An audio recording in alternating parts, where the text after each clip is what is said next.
getting everything up. I'm getting everything up right now. And don't worry, I made a fucking PowerPoint for this. Oh no!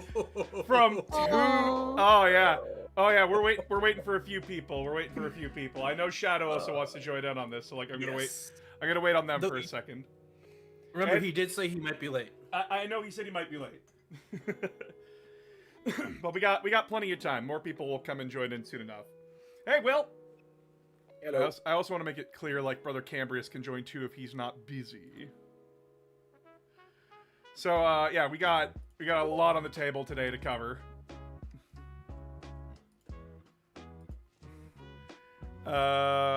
Music and everything too, man. You really pulled it out.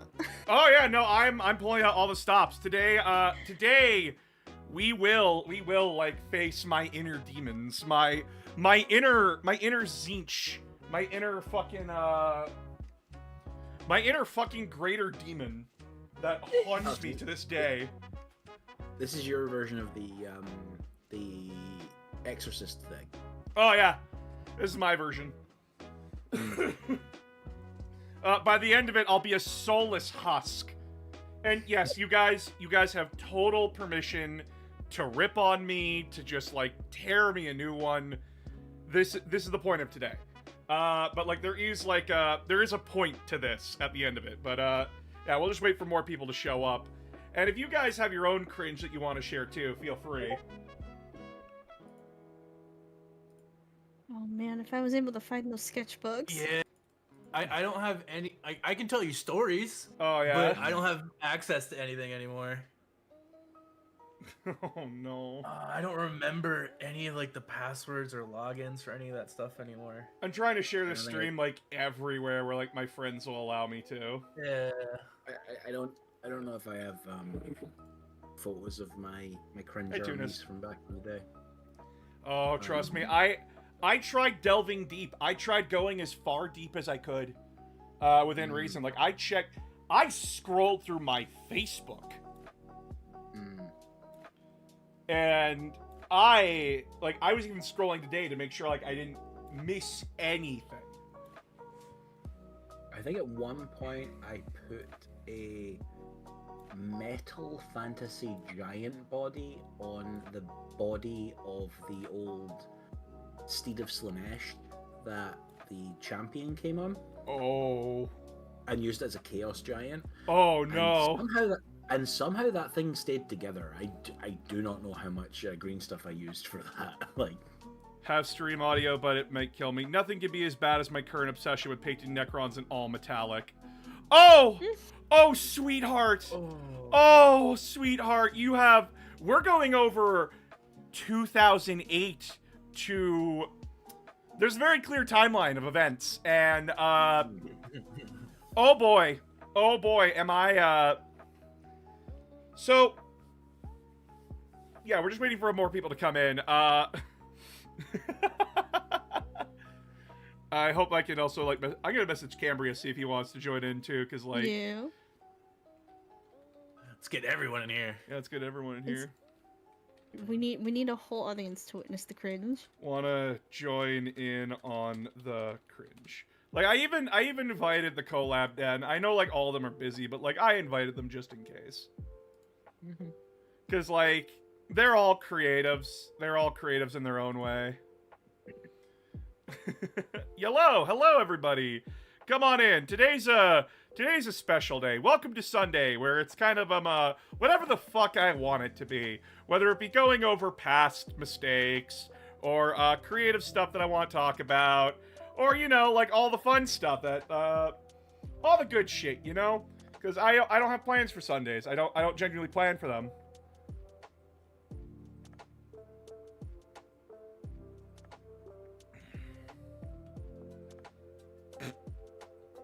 I'll share my cringe. That's not cringe. That's just a bad set of circumstances. That, like, you got tabled by turn 2. That's not cringe. That's just you getting fucking tabled. I'm talking I'm talking like teenager creative cringe. the kind of cringe where you go on fanfiction.net or AO3 and you see a paragraph and that's a story to that person, kind of a thing. Or Mary Sue Sonic OCs. Mary Sue Sonic OCs. That kind of cringe. I remember a Wargame Show demo table that a friend of mine was setting up because he was showing off a custom version of Flames of War, which, if you don't know what Flames of War is, it's a World War II miniatures game at like a slightly smaller scale than 40k. It's like at 15mm scale, so it's quite small. Primarily it's tanks.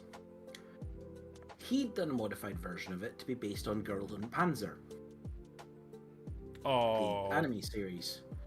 And the way you tracked your tanks was using little tokens, which were shaped like underwear. I feel like your friend should be watched. They're fine, but like Okay. Well, the show is very much like that. The show is very. I know. Cute girls and tanks. So. Hey boss, what's your opinion of the return of Poxwalker Battle Line with one of the new attachments coming with the Codex? I'm fine with it. Did that get announced? Apparently. Cool. Okay. Oh yeah, they mentioned there was gonna be a Poxwalker during detachment during the stream they had the other day. So the problem for comes the, down to like it's Death Guard. I don't know how I'll react to it until it's out, kind of a thing. Yeah. Did you see anything of the Space Wolves Codex cover? You mean the? I haven't seen it. I haven't seen it. The regular Codex cover has a Wolfguard Terminator with 2 Fenrisian wolves as like a bodyguard. Ooh, that's cool. And I'm like, ooh. Oh, I want it to be a thing that Wolfguard Terminator. I want them to just have like wolves in their units now. Like just like an extra wolf and stuff for like each unit. Yeah, like, or like the special ones. Understood. You're still smiling because you got Thousand Suns robots. Damn right I am. Fuck you. Yeah. Yeah, like oh my god, he's so happy that he's got robots now. Yeah, I'm happy that I got fucking robots. I'm happy that I finally have a melee unit potentially. So. Yeah. Can I get anti-psycho rules, please? Eat my ass. Eat my ass, you Please? fucking golden turd. No. Don't worry, we're all having fun here. So I mean, sisters do feel like they should be better at that. Yeah, they were amazing at that back in 9th. So much so that if you were playing Thousand Suns against Sisters of Battle before the Armor of Contempt update, you might as well have just shut you down. You might as well have just Yeah. DQ'd. You might as well have just like fucking tapped out. I played against Sisters of my Thousand Suns, couldn't get a fucking spell off to save my life. Like, I'm not asking for like 9th edition level anti-psyker bullshit, but at least a little bit would be nice. No, What? just do better. Nah, just do better. I'll tell you how you get anti-psyker stuff. Bring Sisters of Silence. I'll bring Sisters of Silence when they're worth it. They're worth it if they're going up against psychers. Yeah, they're worth it if you're going up against psychers. Baby, don't complain. I mean, to be And fair, I'm if here you're sad using because the- Grey Knights don't even Space Marine Army anymore. Well, they Yeah, they are. are a Space Marine Army. Yeah, what? Yeah. They're just a highly specialized Space Marine Army. They're like I mean, they can't use the Space Marine detachments technically. Oh, well, Mm. yeah, Yeah, because yeah. they're their own thing. They don't follow the Codex Astartes. Am I the only one waiting for boss to rate people's models? Ooh. There's a thing there where I don't consider myself to be like the biggest. I don't consider myself to be like that kind of level of judge, you know? I'm good at telling you like what colors will work in what combination, but when it comes to like modeling stuff, I don't like being overly critical of other people unless like it's their personality and how they act and treat others. But like if you're genuinely trying, I want to encourage that. And I don't know if like I can be that kind of I don't know if I can be that kind of judge who's like critical, you know? So like it's kind of really hard for me to stare at someone's model and pick out the flaws in it outside of like I mean, you can do judgment, you can do like reaction stuff, which is basically you look at something and say what you like about it. I mean, fair. Maybe someday. Maybe someday. You don't have to produce negative content on the internet. I mean, fair. I really don't want to post negative content. I want to post critical content, like of Dawn of War 2, where I was both positive and negative in it. Because, like, I want to be honest about it. But at the same time, like, I just want to have, like, fun doing it. I enjoyed screaming in that video, by the way. That was fun. I watched that, and I never actually played a lot of Dawn of War 2 because I didn't enjoy like the opening sequence of it, and I think I refunded it. No, that's fair. But like watching your review of it, I'm watching it going, oh, this is just Company of Heroes. This is literally just Company of Heroes. It's Company of Heroes. but it's Company of Heroes with like way less map variety. Company of Heroes is amazing for that.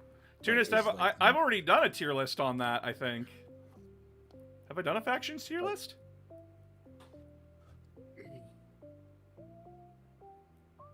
I know I did a Grotmus tier list.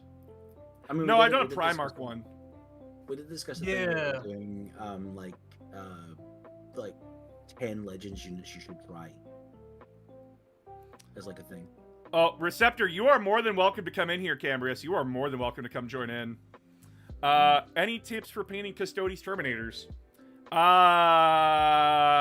Thin your paints. Thin your paints. Spray them gold. Spray them gold. Spray them gold. Or if you want to do like unless you want to do Lock Wardens, which in that case spray paint them black, and then just do gold detailings along with whatever color jewels you want. Yeah, I do the same thing because I paint mine in the Solar Watch colors, which is white and gold, with the red plumes and the cape.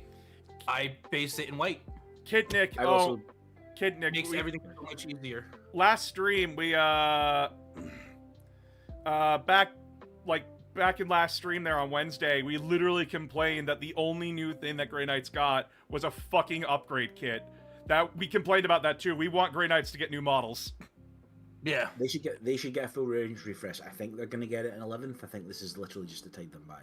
Yeah, I think that's just to tide you guys over.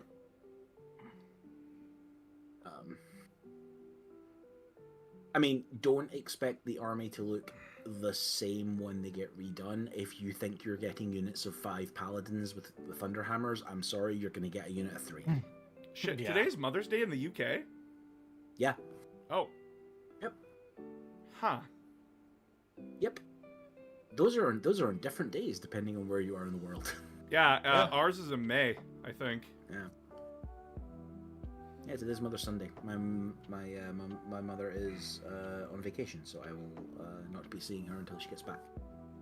Well, don't worry. You'll be getting your new codex soon enough, and you'll get plenty of detachments in there. All right, but let's least 4. Or at least 4. But let's go over my cringe. Let's do this. I've been stalling long enough.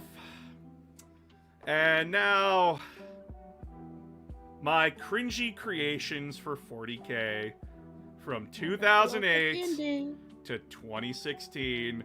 Note, this is 2008 was 5th edition. Because that's the Battle Force box for Black Reach. So yeah, well, welcome to the stream. Welcome to my cringe. You are going to learn pain. I recommend that you get some comfort food, some stuff around, some drinks. I got my Canada Dry. I got a coffee in me. I got some water right beside me. Oh boy, there's gonna be a lot of riffing, a lot of chatting. Oh boy, I am not prepared for this, emotionally or mentally. But you know what? You don't get anywhere in life if you don't learn to laugh at yourself.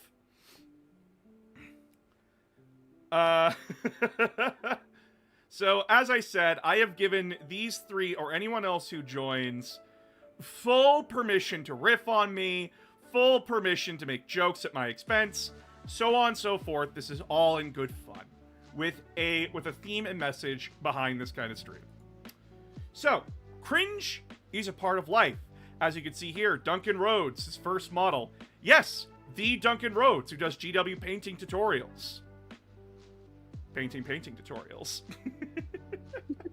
Yeah, I wrote this up this morning. Sorry, there's gonna be like a lot of errors. But yeah, so I need everyone to remember that remember that your early days, that of course you are going to be cringy. Kids and young adults do not have a firm grasp of tropes, character design, world building, and good storytelling. As well, kids like to live out power fantasies when creating their own factions, heroes, villains, parties, etc. As well, that everyone's first model is going to be their worst paint-wise. This is an exercise, both to get a laugh and to show how creatives can grow and learn from being cringy teens to someone who can competently create things.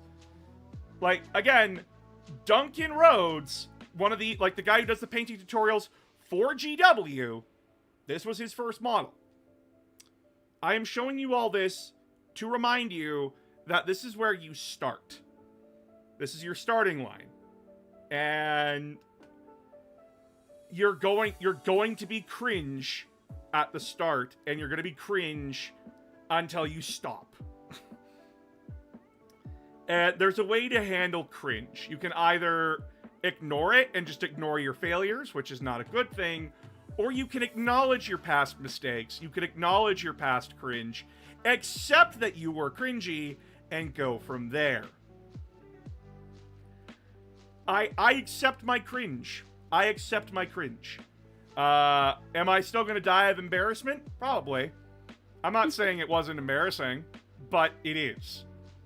And you just learn from it and you keep moving. So, all right. I'm gonna let you three guess what my first Space Marine chapter was. Like, what subchapter did I hail from? Are they a canonical one? So, for 5th edition. Yeah. Are they a canonical one? Like, is this one you came up with yourself? I chose a subchapter of one of the 9 legions. Blood Angels. All right, T-Com says Blood Angels. Owl? Yeah, that was gonna be my pick. All right, we got 2 for Blood Angels. Yeah, Blood Angels. Will? I'm gonna say, It's usually what the edgy people choose. I am going to say Raven Guard. Ooh, okay. And we have like one person saying Iron Hands, they're saying Space Wolves. Well, you're all wrong. Oh. The Storm Guardians. When I first started in 40K, my first big box was Black Reach, as well as the 5th edition Codex for Space Marines. The first chapter that interests me was the White Scars, leading to the creation and paint scheme of the Storm Guardians. No, I did not have a backstory for them, because I didn't get that far with that concept, and with how little there was on the White Scars back in 2008, I only got the horrible color scheme figured out. So I don't actually think it's that bad. Looking at it, I'm just like. So, I don't have any images of them close up anymore. That was on like a shitty 2008 camera. I remember the camera specifically. It was like a little Canadian digital camera. Like it had a maple leaf on it. It was really cool. But trust me, this was just the color scheme that I put online. But in reality, it was globs of Codex Gray with red lines on them. Oh. Yeah. What's thinning paints? 2008 me asks. By the way, this is when I was 10 years old. I was born in 1998. This would be when I was 10. So, yeah, this was my first box set, my first Codex, and I chose White Scars.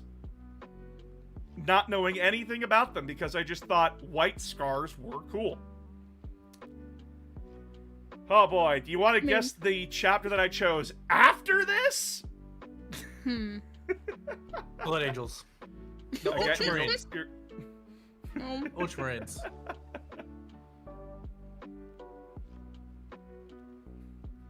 we have Ultramarines. Salamanders. Again. Shadow, Cardons weren't a thing yet. Oh, they were, but They like, they were. were called space sharks. They were? I don't remember Yeah. if they were. Yeah. Carcharodons have been a thing. Carcharodons have been a thing since Rogue Trader. Yeah. They're called space sharks. I don't Um, I'm remember doubling down on Space Wolves. Oh no. um, was this a canonical chapter? Was this a canonical like? I always successor? chose canonical successors. Like I always chose to be Okay. a successor of a canonical legion. I am going to say.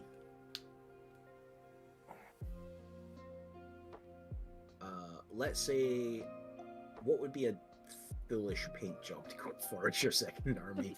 Let's say Let's say white consoles. White consoles. Oh, he is. Mortifactors. You have faith in me. Oh God, you're gonna be disappointed.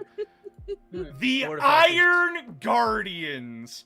Once 6th edition Oh. came out, this is where the true cringe started. I discovered the Dark Angels, the First Legion, the Secret Order dedicated to hunting the fallen. Here, I created the Iron Guardians using the paint scheme from before. I created the full backstory. More accurately, I created the backstory for my goddamn chapter master. The personality, tactics, and culture of my chapter? What the fuck is that? There is only chapter master Adriel Mack. Adriel Mack, the greatest guy ever. So this is my first model I painted. This is the color scheme I went with. God, I want to die. Go on, make your comments known. Wait, is Can I that ask a a question? is that a Grey Knight shoulder pad? Yes, Yeah. specifically a Grey Knight Terminator shoulder pad. Can I ask, Detailing. What's that? is that actually undercoated or is that just the plastic? That's just the plastic. I thought that. Oh no. I mean, if you're painting it grey, then why not? You want to know what's even more cringe? That's a Grey Knight Terminator apothecary arm. Yeah. I did actually recognize that. Which weirdly, you gave him a bolt gun and not the storm bolter that goes on it. Yep. Because I thought the bolt gun was cooler. Okay, you're wrong, but I am wrong. I was very wrong. Very wrong. Is that a bolter with Thunderclaw? No, that's it. That's a Narthecium. That's the tool that the apothecaries use. And then we got like this halberd here, the Nemesis Force halberd. Oh God, I want to die looking at this. This was my first model, guys. Like, this is the first God. No, this picture was taken like way later because like I was using this as an example of like where I started from. I still have this model. I still have it. You got like reasonable coverage on the gold on the back banner thing. Like, for your first model, that's impressive considering you didn't undercoat it. Oh yeah. The kit has definitely been bashed. Yes, it has. Not gonna lie, kinda want you to recreate this with your current skill set. Oh, with my current, I actually did. Oh. I have him somewhere around. Like, I have him somewhere. I redid him because I'm like, nah, I should do this justice. I should honor this. I use this same idea, but like with a Primaris captain, and it's supposed to be the Lord Warden of my chapter. Yeah. Because I'm Wardens of Macragge now. But so let's discuss Adriel Mack here. The bestest and supremest Grandmaster, Adriel Mack was the Iron Guardians. He was the chapter master of the Iron Guardians, a guy who not only was gifted a shoulder pad and Nemesis Force halberd by the Grey Knights, he was also chief apothecary of the chapter, and also like Kaldor Drago, got stuck in the warp. But unlike that stupid bastard... Wait. How is he able to use the Nemesis? He's not a psyker. Yeah, remember, Remember, I didn't have a firm grasp and understanding of 40k lore. Also, I think you can still stab someone with a halberd even if you don't have mind powers. Yeah. Yeah. Adriel Mack gonna was really able use to it. escape and become Chapter Master, even though I just took the story of Chapter Master Kyrus from Dawn of War 2. But I was cooler, you know! And yes, kind of damn shocked someone added him to their art. This is actual art that a person drew of Chapter Master Adriel Mack. Oh. Nice. I don't know why. I don't know why So they did nice. this, but Why do you appear to be hanging out with a not Space Wolf and also a Night Lord. Night Lord? Because this was a Space Wolf subchapter that I believe the person I was talking to back then was a Space Wolf chapter that was actually Luna Wolves, like a Luna Wolf subchapter. Okay. And then this was Loyalist Night Lords up here. So the idea, like, I got really influenced by the Grey Knights Codex, and I generally didn't know how force weapons worked. I just thought they were power weapons. So, yeah, like, he was so cool when he worked with the Grey Knights that they thought, like, yeah, we'll give him a fucking secret force weapon. We'll give him some Terminator honors, that kind of thing. We're not gonna mind wipe him. We're not gonna yeah, actually they didn't mind wipe him because he's just that cool. Yeah. This is That awesome. He's just that cool, you know? You guys are allowed to rip on this. You guys can totally rip me apart. Oh, Honestly, like, the idea of, like, your chapters, like, head apothecary becoming the chapter master, that's actually kind of cool. I don't, like, dislike that. yeah. There are, like, I'm looking through this and I'm like, these are actually some great ideas that I could have developed, but I never did. It could work, like, get rid of some of the edginess, like, the Grey Knights giving him shit. And it could work. Yeah, like, It could. God, this is... Apothecaries are my favorite Space Marines, by the way. I love the Apothecary. I just like being a support class. I'm that kind of weirdo now. But, Actually, like... my favorite are Tech Marines. I just absolutely just adore the thought process behind this. Again, being like, yeah, he got stuck in the warp, but no, he did it better. And I'm like, oh, this is bringing back memories Yeah. of my childhood cringe. Yeah, like...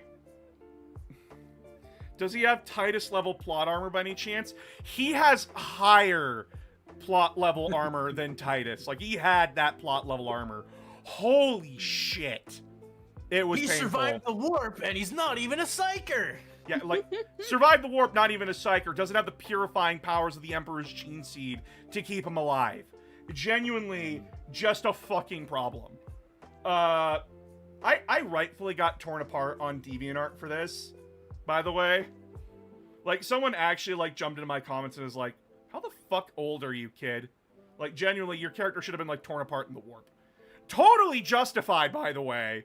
Let me guess, you got really defensive about it. I got extremely defensive. I got cringy defensive. Yeah.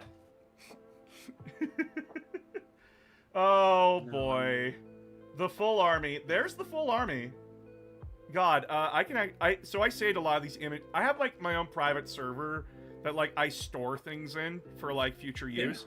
I'll share the full picture with you guys on the Discord here. Like, the color scheme isn't that bad. It's, like, upon reflection, it's not that bad. But, here's the full army. You guys can see it over here, though, at the chat.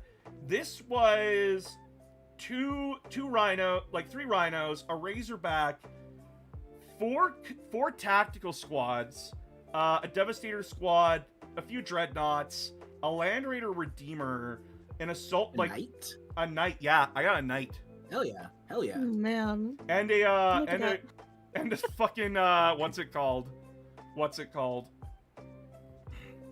I don't remember the name of the special strike fighters for Dark Angels. Oh, the Nephilim. Yeah, the Nephilim jet fighter. Because again, it was really fucking cool. It is. I mean, you're not wrong. But yeah, My goodness. This was my full army back in the day. And Look at it. I had a Look champion. At all... Hey, look, guys, it's me. I was a champion back in the day in my chapter. I had my champion that was named after me. Yay! I was that cringe. 5th edition. That was Who hasn't been 2007, right? 2008. Yeah. So I had just started collecting the Siege of Vrax line from Forge World. Yep. So Oh my at God. this point, I was building Ultramarines, I believe, as a deliberate 2nd edition throwback army. Nice. Um, You guys would have cringed so fucking hard at me. You wanna know the nickname of this army at my local games club when I brought it down? They called it the Ghost Army, because it was like everything just wasn't painted, right? It was all gray.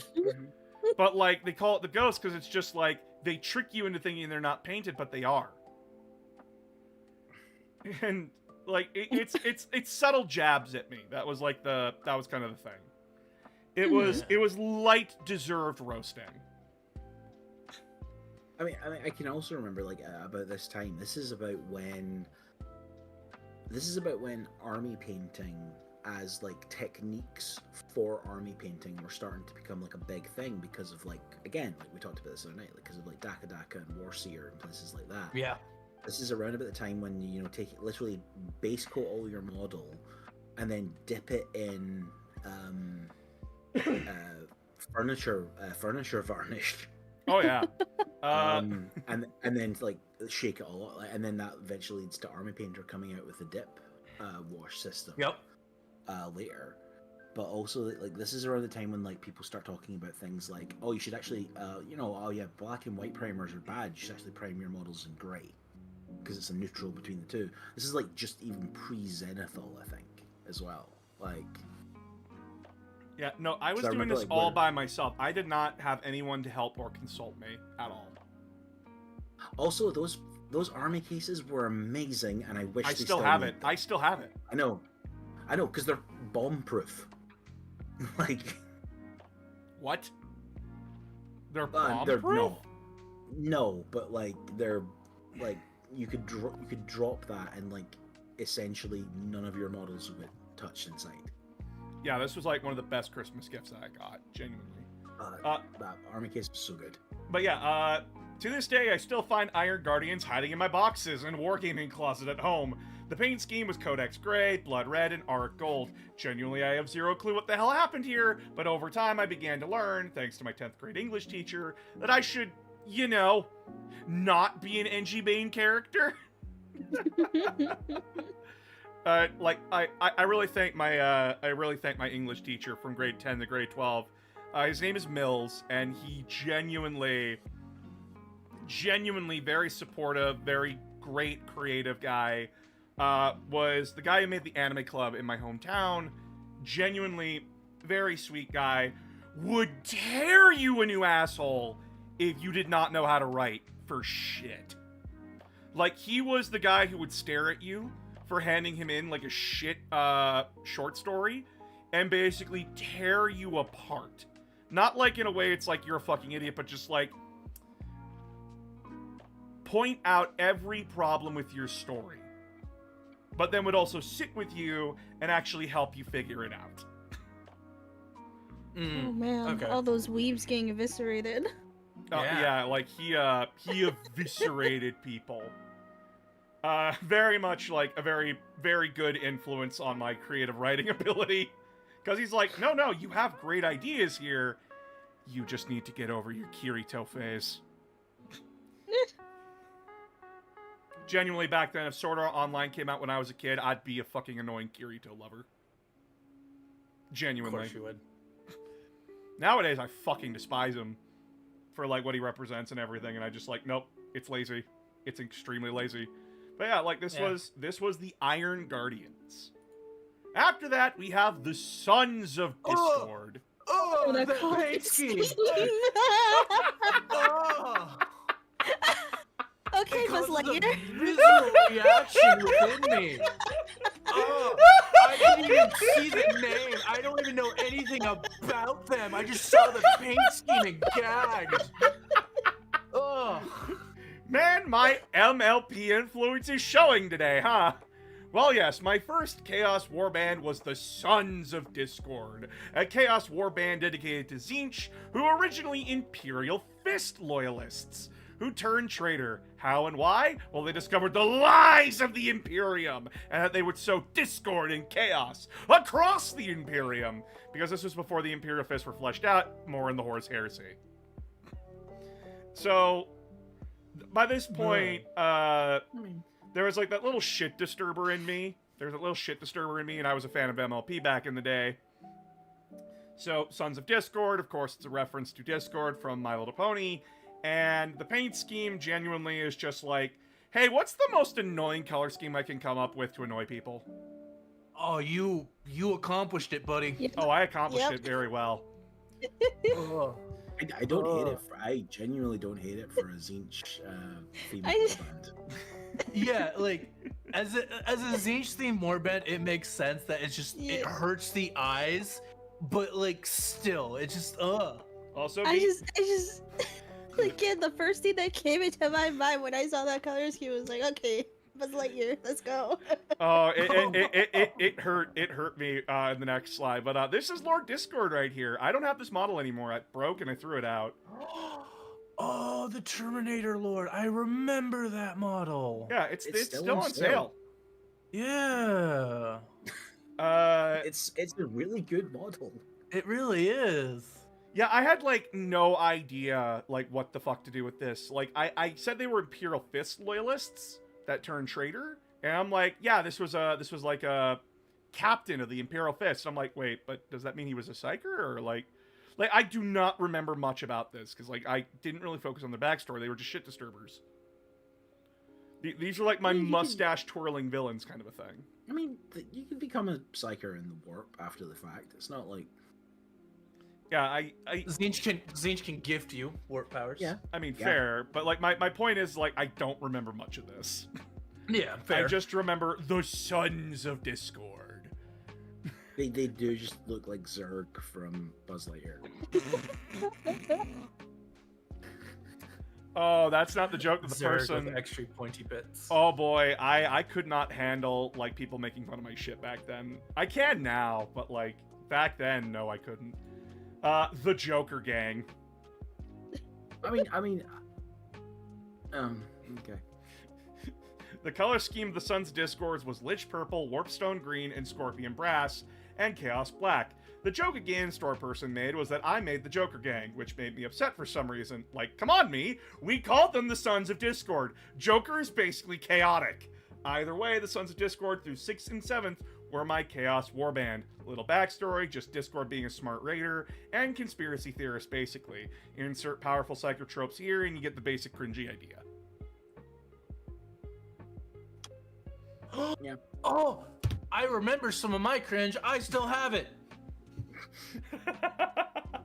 This reminds me, because 7th edition, I was running Iron Warriors. And I had a Warsmith, Hasdian Cadmiel, who I still have him as a character. I've updated him to be less cringe. But it basically came down to, oh, he was the best at Siegecraft ever. No one can beat him. Like, again, we all come up with these ideas of, like, the overpowered character, right? Because we want to be the cool guy, or the cool girl, or whatever. We want that power fantasy. We do. Yeah. And it's why, like I say, like, young adults do not have those skills in mind when it comes to writing, because they see these characters being awesome. They don't see the struggle. They don't see the, like, most kids, what do you remember about Dragon Ball? When you were a kid, you don't remember Vegeta's internal struggle in the Buu saga. You remember him blowing himself the fuck up. You don't remember Goku sparing Frieza because genuinely he's just not a killer at heart. You remember Goku screaming, "You fool!" That's kids. That's young teens. They don't care about the context or the subtext. They care about the outer shell. And this is very much This is very much me starting to learn that there is an inner shell and not knowing what to do with it. Because, like, this is the paint scheme that I went with. It's terrible. It is not a good paint scheme. I mean, I'm going to be honest, boss. Starting to discover that things have a rich inner life. Possibly Chaos Warband, not the best way to express that. No. Yeah. It is not. But, then we get to, after I graduate high school, I kind of got lost creatively. Much like 7th edition 40k, my creative spark within 40k was kind of lost in the sauce. I grabbed onto armies like the Crimson Slaughter, the Red Corsairs, Guardians of the Covenant, Blades of Caliban, but nothing really stuck. I redid the Iron Guardians into the Lion's Guard, a chapter dedicated to bodyguarding the Lion, if he ever came back. This is also where I started to figure out how to fucking paint. Took me only till 2015, 2016 to figure that shit out. Adriel Mack was out, but I didn't have any idea what to call the chapter master of the Lion's Guard. Here he is. It's just the first company captain model from the Battle Force box from 7th edition. Yeah. That is cool. It was a really good model. It was a good model. It was supposed to be the Ultramarines' first company captain. Yeah. I like the Combi Gravis gun that he has. Yep. I think. Because back in 7th edition, Space Marine Terminator captains could take combi weapons. Yep. So I gave him a combi grav because Dark Angels were starting to heavily feature grav weapons in their army art. War gear combinations. They never cause problems. Yep. Oh no, never. But yeah, I never figured out a backstory for this character. I didn't even come up with a name for him. I just knew he was the chapter master, and that was it. I mean, on the plus side, the chapter has a job now. At least the chapter has a job now, and they have a culture. They're basically a bunch of bodyguards. No, I mean the Lion's back, so they have a job now. Yeah, they have a job now. If I didn't toss them away and throw away all my Dark Angels. Oh. Oh well. But yeah, like, that was the idea. And now I don't have them anymore. Thousand Suns come out. The Thousand Suns come out, and by God, was it glorious to me. The Thousand Suns were my favorite legion in Horus Heresy, so of course I'd jump on that. I created this abomination of a paint scheme, trying to simulate a crystalline look as my sorcerers didn't want to risk the dust-filled suits of armor, as I still had the wrong idea that Thousand Sun sorcerers, you know, actually gave a flying fuck about their brothers, and that trait was only unique to Ahriman. The idea was that they made crystal constructs to simulate their warriors. One of my cooler original ideas. Oh, they did also believe that Magnus was not the real Magnus, but a Tzeentch-made copy. So they were on a quest to find the real one or his true soul. I mean, they're also not totally wrong about that. They are not totally wrong. No. God, that paint scheme. Did you just like take the miniature and dump it in the green paint? What is detailing? What is detailing? You don't What need is it. You don't need detailing, it. chat? And that shade of swamp green. Oh, it's bad, right? That green with that blue. This was That me blue. still learning. I didn't know that the green I was using was supposed to be a highlight. Color theory, what's that? Color theory? What the fuck is that? But yeah, this was my Thousand Suns for like a tiny bit. This did not last. Complementing color tones. No idea what that is. Yep. I mean, the dark blue and the sea green are actually kind of complementing. Like, you could absolutely... It's the proportion of the colors. I Yeah. can totally see these colors being used in like a Nile, like Nile Delta theme. Oh yeah, if I was to do this nowadays, the blue would be the detail, the green would be the main. So like the shoulder pads would be green, like the green like the circle in the shoulder pad would be green, that'd be blue. The inner here would be green. The face mask here would be blue. The bolt gun itself would be like a different color entirely to show like it's a constructed thing, and so on and so forth. Blue the detail, green the main. But I didn't do that. I was also, very... to be fair, crystalline constructs which are facsimiles of rubric marines, yeah, that's actually kind of a cool idea. Yeah. That's not, Again, not a I'm bad coming idea. up with good ideas, I'm just executing them horribly. I'm literally imagining like that their main flagship is just like this repository of just like vials of dust for like the individual marines that are like psychically puppeting like their own like constructs. The full idea from what I remember, because I'm going off like a 8-year memory here. Yeah. The main idea was that they were flying around in, like, as you said, like crystalline constructed ships. And essentially it was to help them hide, because they didn't want to actively engage in combat. They weren't risky. And that they wanted to protect their brothers. So, like, they kept their suits of armor, but then would, like, create those crystalline clones and then use those and puppet those around. Okay. And that was the general idea. I did not get far with it. I ended up changing it to a silver and brass color scheme that I showed on the server a while ago. And essentially, same idea. Instead of crystalline constructs, they essentially took all the dust out of the armor and then just used the armor. And kept, like, all their brothers in vials, basically. Because they didn't want to risk it. Still with the, like, I still kept the idea that, like, they didn't believe that Magnus was, like, Magnus. Because, like, I was playing off the idea by the... Right. I was playing off the idea that, like, at the end of the Thousand Suns book, that Magnus seemed off to Ahriman, and that was kind of the thing. I mean, at the end, they kind of were right. They kind of were, kind of weren't. As revealed in the War of Terra series.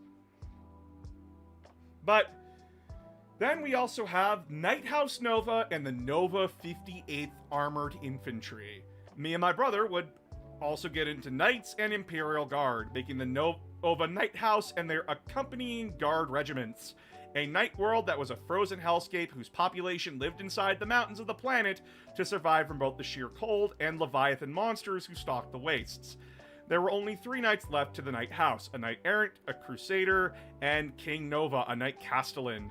The regiments, to prove they were ready for war, would help the knights hunt the Leviathans of the world to, you know, feed the populace. If a hunt was successful, the regiment would be shipped off to war. This is like the very... That's like perfectly reasonable. Yeah. This is actually like the very first non-cringy idea that I came up with. And my brother came up with the color scheme, and I'm the one that painted it. So, like, Knight Castellan, this is King Nova. I still have this model. All the guard stuff, though, is at my brother's house. And, like, you can see, like, how we did stuff up. Like, this was the color scheme of the regiment. It's blue to represent, like, the ice of their world, with, like, the white, with the Celestial Gray being, like, dirtied white. And it's armored, it's supposed to be, like, armored infantry, so lots of Leman Russes, lots of Chimeras, because, like, they need to keep their troops warm. They need to stay inside the Chimeras for warmth. So, like, the idea was that we use, like, Cadian tactics and Steel Legion tactics. I want to do something like that. You can totally steal any of these ideas. Like, these are free to steal if you want to. Yeah. Like, I did not copyright any of this shit. You are free to do whatever the fuck you want. Then the Astral Claws Reborn. Oh no, I found the Bad Dab War. This is actually a thing where I learned about a Deathwatch Dreadnought from the Fantasy Flight Deathwatch RPG books, where a single dreadnought of the Astral Claws was a loyalist among the Watch Fortresses in the FF series, which got me thinking, maybe there were some survivors still held by the Inquisition who were loyal? And with that, and with the new Primaris Marines, they could be reborn, which after meeting with Gulliman in an intense interrogation, Gulliman would remake the chapter to hunt down the Red Corsairs. Basically his own loyal attack dog chapter. Basically Gulliman's Minotaurs. I can see it. Yeah, that's probably not that unreasonable. Like, yeah. And this is where, like, you can finally see, like, my paint style coming into fruition. This is completely reasonable for the Imperium. This is something 100% they would do. Yeah, they've absolutely refounded old chapters that have been wiped out or have turned traitor. Like, Imperial fists. well, like even that have turned traitor, like the Star Scorpions becoming the mentors. Like it's not. It's or not the Flamehawks, or the fuck they were. Firehawks. Firehawks. There we go. They didn't get refounded. They just we don't talk about them. They're I somewhat thought there was a new chapter with the same name now. No, Oh, okay. no, they were part of the cursed founding. Stream idea. No one knew boss, they were- you review no one knew in custom what way they were chapters. cursed. You know, that's not a bad idea. Like, I review all your guys' like custom chapters and such, or like custom factions. I would like to do that. Ooh, I have a chapter for you then. Ooh, I also have one. Ooh. So the idea is that so you guys are gonna hate this. So this was not for altruistic reasons. Like, this was an excuse. This was a background excuse. Because Forge World was the reason. The reason I did this was because I learned while in 8th edition that Luft Huron's model still had rules and points, meaning I could use the model, and that I basically just came up with an excuse to make the Lord Tyrant of the chapter, to be the symbol that spurred his forces on to hunt the traitors. Not because I wanted to use a free artillery ability that gave me d6 mortal wounds to a target or unit on 2+, and forcing my opponent to reroll invulnerable saves with Ghost Razor. Here's the stats, chat. I'm gonna move them. I'm gonna move them so you can see. So this is the 8th edition stats for Luft Huron. This was back when they were still trying to let you be able to do like Siege of Rax, War of Bad Dab, kind of thing, and this is like the really confusing thing when it came to like the Bad Dab War chapters, is that they actually did tell you what some of the chapters used tactics-wise. And you want to know why I chose Ultramarines? Because they said to use Ultramarine tactics for the Astral Claws. Yeah, they're theoretically an Ultramarine successor. Yep.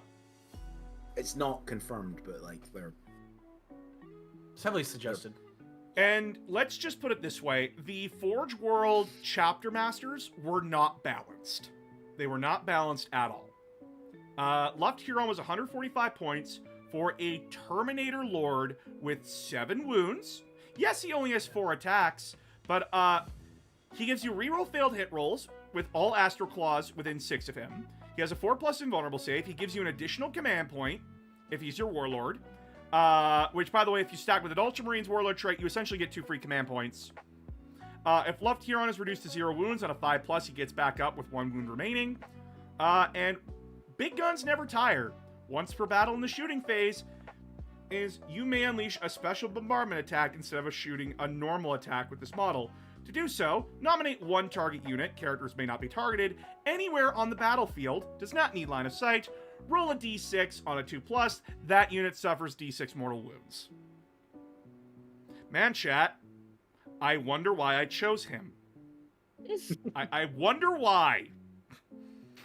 This is back when I wanted to win a lot. This is also why people have issues with legends now, unfortunately. Yeah. Also, they're nowhere near this busted. They are nowhere near this busted. By the way, I still love Ghost Razor as a concept, as a melee weapon. It's +1 strength, AP -5, damage D3, and successful and vulnerable saves made against this weapon must be rerolled. Yeah, do you want to know my take on this? Sure. This is what Nemesis should do in 10th edition. Nemesis Force Weapons? Yes, all of them. Fully agree. Fully agree. This would make Grey Knights even more scary. Why would you take Nemesis Force Weapons? They make you reroll an invulnerable save. They have very low AP, but they make you reroll invulnerable saves. Well, that's crap. Yeah, but it makes them really good against demons. Really, really good. But yeah, like this is why I made the Astral Claws Reborn, so I could use Luft Huron. I came up with a really good idea, only to just like undermine it by being a little bitch. So I could be cheeky and cheesy, and cheese out wins with this. Did this work out in my favor a lot of the time? Yeah, I used every time I was up against like knights or like a problematic army. If like I hurt something really badly, I would just use Huron to clean it up. I would not want him reviewing my chapter because the cringe would be so fucking real. That's the point, though. Is that, like, Yeah. we look through your stuff, and yeah, like, we laugh at, like, the cringe, but, like, we also, like, we creatively build people. Mhm. And see, like, where you are now. Give critique. Give critique. Like, Yeah, as these guys have been laughing at my cringe, they've been like, no, like, a Chief Apothecary Chapter Master? That's actually a really good idea. Or, like, the crystalline body thing? That was a really good idea. Yeah, like, Yeah. I'm really here fucking with the crystalline shit because that's a theming I'm going with painting my models. Like, a friend of mine had printed clear resin models for me, and I asked him for all of the extra resin bits. I'm adding those to my models. Yeah. Like going back to the apothecary thing, like we've seen librarian chapter masters, we've seen tech marine chapter masters. We don't really see apothecary chapter masters. That's why I'm interested in it. Which is really weird, because, like, the red scorpions, you think they would be all about that. Yeah, because that's their whole thing is genetic purity. So, like, why would the Chief Apothecary not be their chapter master? Yeah. Because currently it's shared between their chief librarian and I believe their chief apothecary, because their actual chapter master isn't technically dead. Yeah, he's a Leviathan Dreadnought now that you can't use. Yeah. Well, you can in Legends. In Legends, yeah, but, like, fucking Yeah, sick-ass even- model. He's one of the few ones that got unique rules. Oh, yeah. As a character, a bunch of the other Forge World characters you basically just got told to use the generic one. Oh, fuck. I totally forgot about my, Fuck! I forgot about one chapter that I made. I actually came up with this really cool original idea. Owl, you were actually right. I did have a Salamander subchapter. Eh. They were called the Venom Dragoons. Ooh. And, they were a Salamander subchapter, and where everywhere the Salamanders zigged, they zagged. They thought their parent chapter was a bunch of pathetic weaklings that don't know how to get the job done. Civilians, who cares? They used chemical weapons, so like chemical throwers, all that kind of stuff. So like I would use the Salamander's Codex and Brayarth Ashmantle because it was another excuse to use Brayarth. The only Dreadnought in 11th edition that you could get to toughness 11. It was really stupid. And essentially, like, their entire theme was chemicals and stuff. I got Adrax Agatone, and I painted him up in that style, and instead of magma under him, it's like acid. I think I still have that picture somewhere, but like I'll have to find it later. But yeah, my armies today. Today, I have my own created faction still, the Exiled Sons Warband, which is the punishment for the Black Legionnaires who fail Abaddon, the Wardens of Macragge, who are my current Ultramarine subchapter. You can still see the Astral Claws inspiration from them in there. The Corvidae Cult of the Thousand Suns, the War Dogs of Khorne, my World Eaters Warband, and my Daughters of Chrysalis, that I'm still working on for my sister's army. But yeah, like you can see how far I've come with painting. Even though, like, red's not my favorite color, like, red's my least favorite color, you see, a lot of red here, right? Mm-hmm. I don't know why I keep using red a lot. It's your red period. I've only came up with 2 chapters, but they are more ideas than fleshed out with history or characters. Yeah, so, the idea here with these guys, Exiled Sons are the punishment legion for the Black Legion. You only go to them when Abaddon's like, you can either choose death or you can become my Suicide Squad, basically. And for those cowardly enough to choose, like, to not face their punishment head on and just die, they are essentially sent on suicide missions, and after 10 suicide missions, they can rejoin the Black Legion. Their leader is a Lord of Executions. Nice. The Wardens of Macragge are my current second founding Ultramarine subchapter. They are based on my 58th Armored. Are you guys seeing a pattern with the number 58? I like it. Yeah. They were from my Ultramarines 58th Armored Company for my Ultramarines Legion and Horus Heresy. Their leader is called the Lord Warden, who has a halberd, and that's like his special unique relic weapon is a halberd, because he's supposed to be a warden. And their like whole job is to police the borders of Ultramar. That's their whole shtick. Then we have my Corvidae Cult, which is my repainted Thousand Suns army.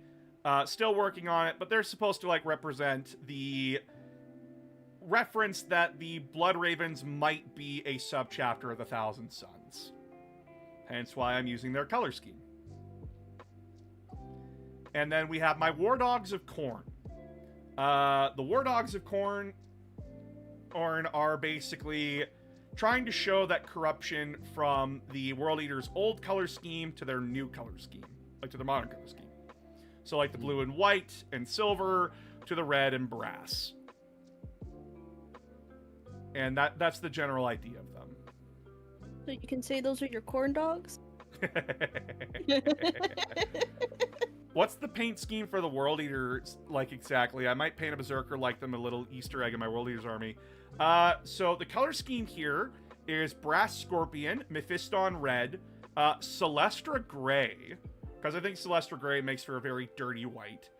McCraig, Cantor Blue, Mithril Silver, and yeah, that's the idea. And then, like, for the weapons, it's Lead Belcher for the guns and the sword.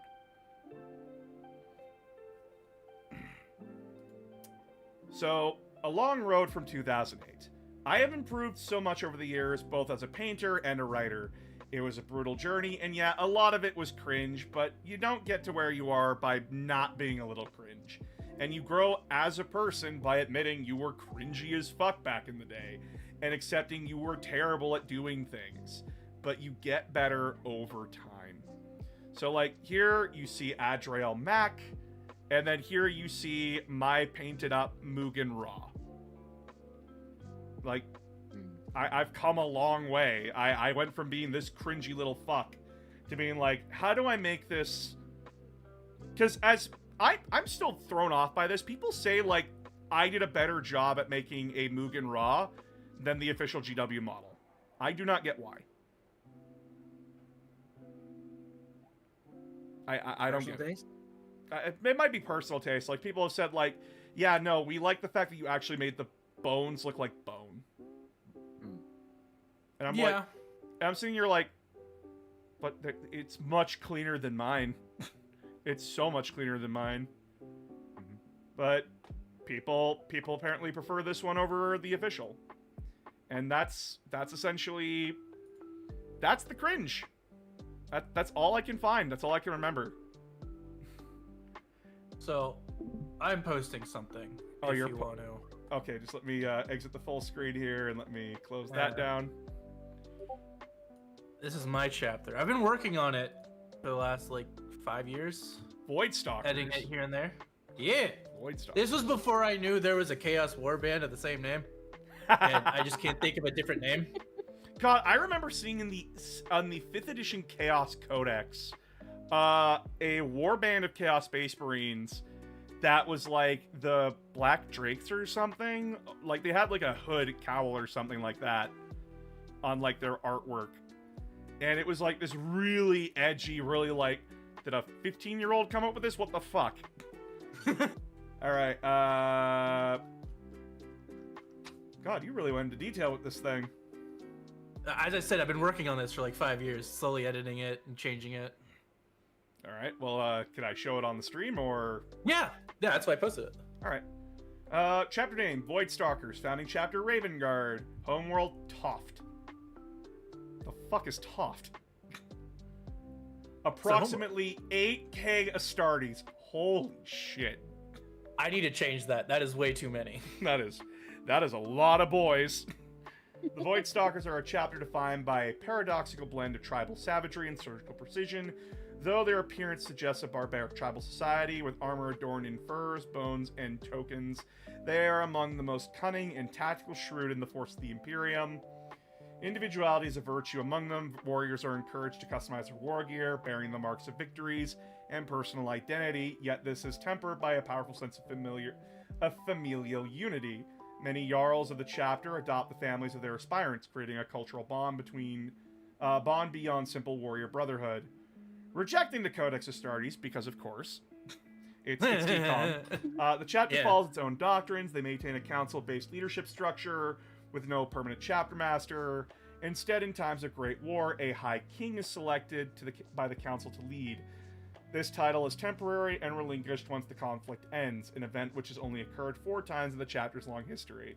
So I'm seeing a lot of Space Wolf and Iron Hands influence in this. Yeah, I was inspired by the 2 of them. This is a Raven Guard subchapter? Yep. You'll see, like, once you see, like, how they fight, you'll see the influences. That's fair. The chapter makes prolific use of veteran scouts to identify weaknesses. There it is. Eliminate leadership targets and perform deep strikes. Civilian targets are not exempt. All are considered potential nodes of the enemy's command network. These actions are viewed as dishonorable by many other chapters, but to the Void Stalkers, they are necessary elements of total warfare. This just sounds like the Raptors a little bit in Tactical Doctrine. A little bit, yeah.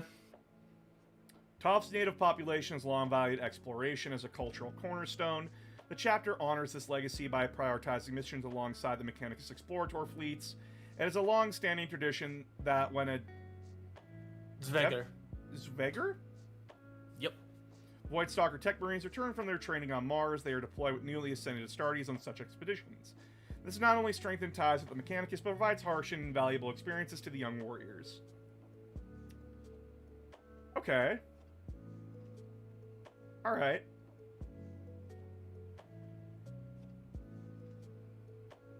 Okay. What did you just post, Will? I think it's his chapter.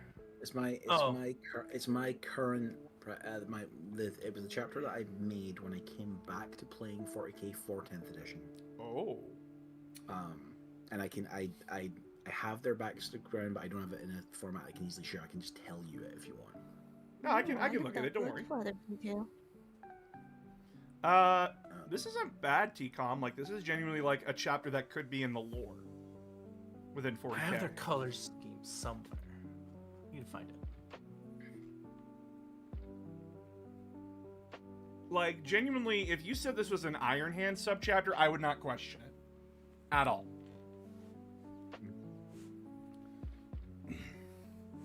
As a Raven Guard subchapter, my brain's just going a little bit like, I could see the rebellious nature of them, because Raven Guard are supposed to be like the rebels of the Imperium. But like, there's a few things that are just like, this doesn't feel very Raven Guard to me. All right, but let's see this chapter that Will came up with. Ooh, I recognize that color scheme. I recognize this color scheme. Oh boy, I wonder who they are, chat. I wonder what chapter this is. So, these are the Warhounds. They are a chapter that was created during the Primaris founding from Blood Angels gene seed, and they are an aggressive and violent chapter who have had a glorious track record during the Indomitus Crusade. In reality, they are 100% loyalist world eaters who are put into stasis. The backstory of the chapter is that they were a company of the world eaters who did not get along with Angron and had very limited implementation of the Butcher's Nails. They got lost in the warp and they re-emerged about 150 years after the end of the heresy, immediately got into a fight with the Imperial Fists. A whole bunch of them got killed, and the survivors basically got imprisoned and put in stasis and called in experiments on them. They eventually get turned into a Primaris chapter, and Gilliman is like, cool, you guys get to be in a fleet and you get to go into Imperium Nihilus and just do stuff. Go away. As Gulliman would do. My brain Stay away like from me. my brain like seeing this like because I play Ultramarines extensively. I love Ultramarines. My brain's just going like, yeah, if Gullyman saw these guys, he would have immediate flashbacks and go, yeah, I'm not gonna waste you by just like killing you right in front of me. I'm gonna send you off to go get fucked somewhere else, far away from me. So they tie into a thing I was doing, and I'm still kind of doing with a bunch of my Imperial forces, which is they were part of an expedition. They were part of an expeditionary fleet into Imperium Nihilus. Their warp jump trying to get through the Cicatrix Maledictum goes hideously wrong, and a whole bunch of the fleet gets killed. The actual Lord Commander of the fleet gets killed, and the Chapter Master of the Warhounds, as the highest ranking military person, is like, cool, I'm in charge now. And he splits the fleet up into essentially company-sized strike forces, and they go off and they basically become essentially Carcharodon-style pirates in Imperium Nihilus, but like theoretically loyal to the Imperium. Good job, team. I wanted to basically create like really bad good guys. Like the joke I had when I was like creating them and like coming up with their backstory is they will literally show up and it will be like, we are here to protect you, do not resist.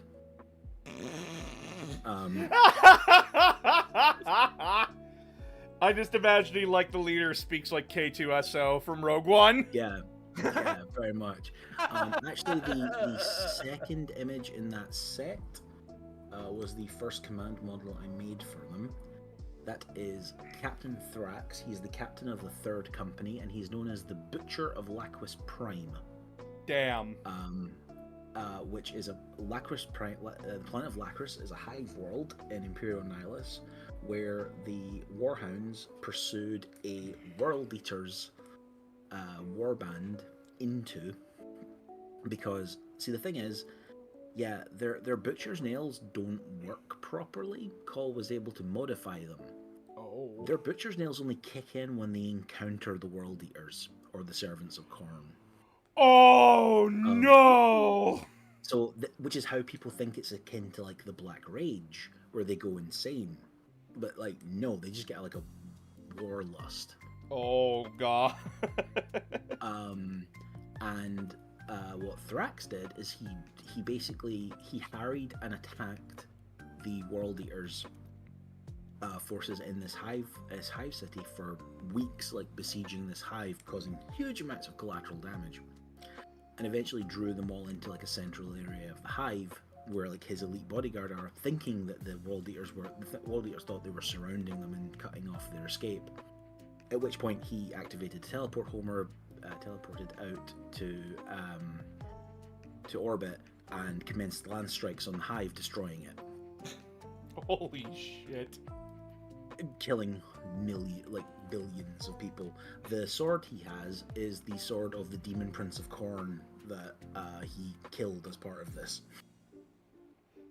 Which I'm sure it's perfectly fine that he has. He's put some purity seals on it now, so it should be fine. Oh, you know, like he had it consecrated, don't worry about it. It totally doesn't speak words to him. Yeah. In the main image, that should have the Chapter Master at the front. I have not come up with a name for him yet. Is that is that like the Praetor from fucking Horus Heresy? Yes, and I use him with as rules for Dante, because they're technically blood angels. That is fair. That is really cool.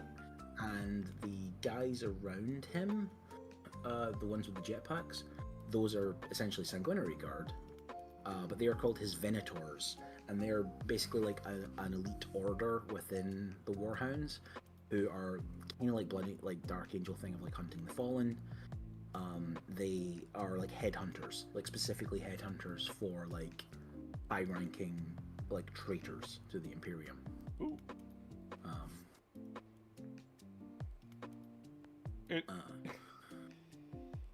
So yeah, this was, and you also see the back. That's actually an impulsor, but it has tracks because I don't like the jet. No, that's fair. I do not like the jet. I do not like the hover stuff for Primaris either. I really don't. But yeah, I think I've added a few more things to it since. I don't know if they're there, but I have my my converted Desolation Marines as well, where I gave them shoulder-mounted rocket launcher things. That's fair. But yeah, they are terrible good guys. And then I started doing my Leagues of Votan, which I can also get photos of because I have those. 1 second. I'm trying to see if I can find like images of my redone model there. Oh boy, Facebook, don't fail me now. It's probably gonna fail me. There we go. Is the avatar of Kane I did? Oh, I did do a custodian like Lock Warden. I'm not gonna show it on like I need to be careful because like this is my private Facebook that I'm like sliding through right now.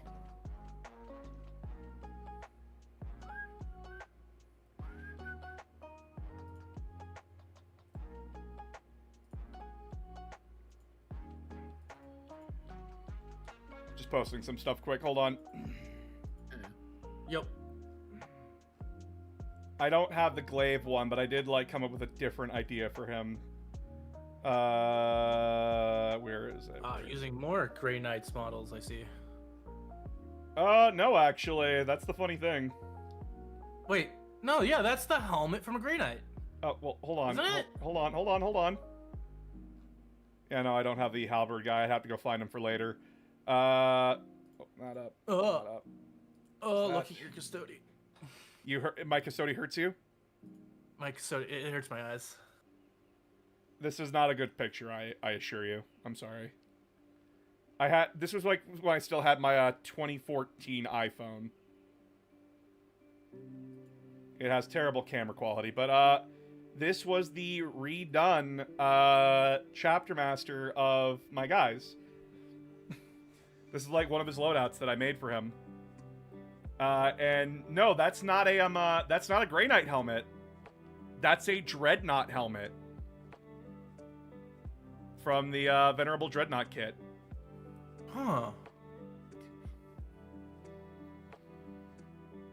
But yeah, like you can see the influences. Like it's still just the regular Primaris Captain, but like Yeah.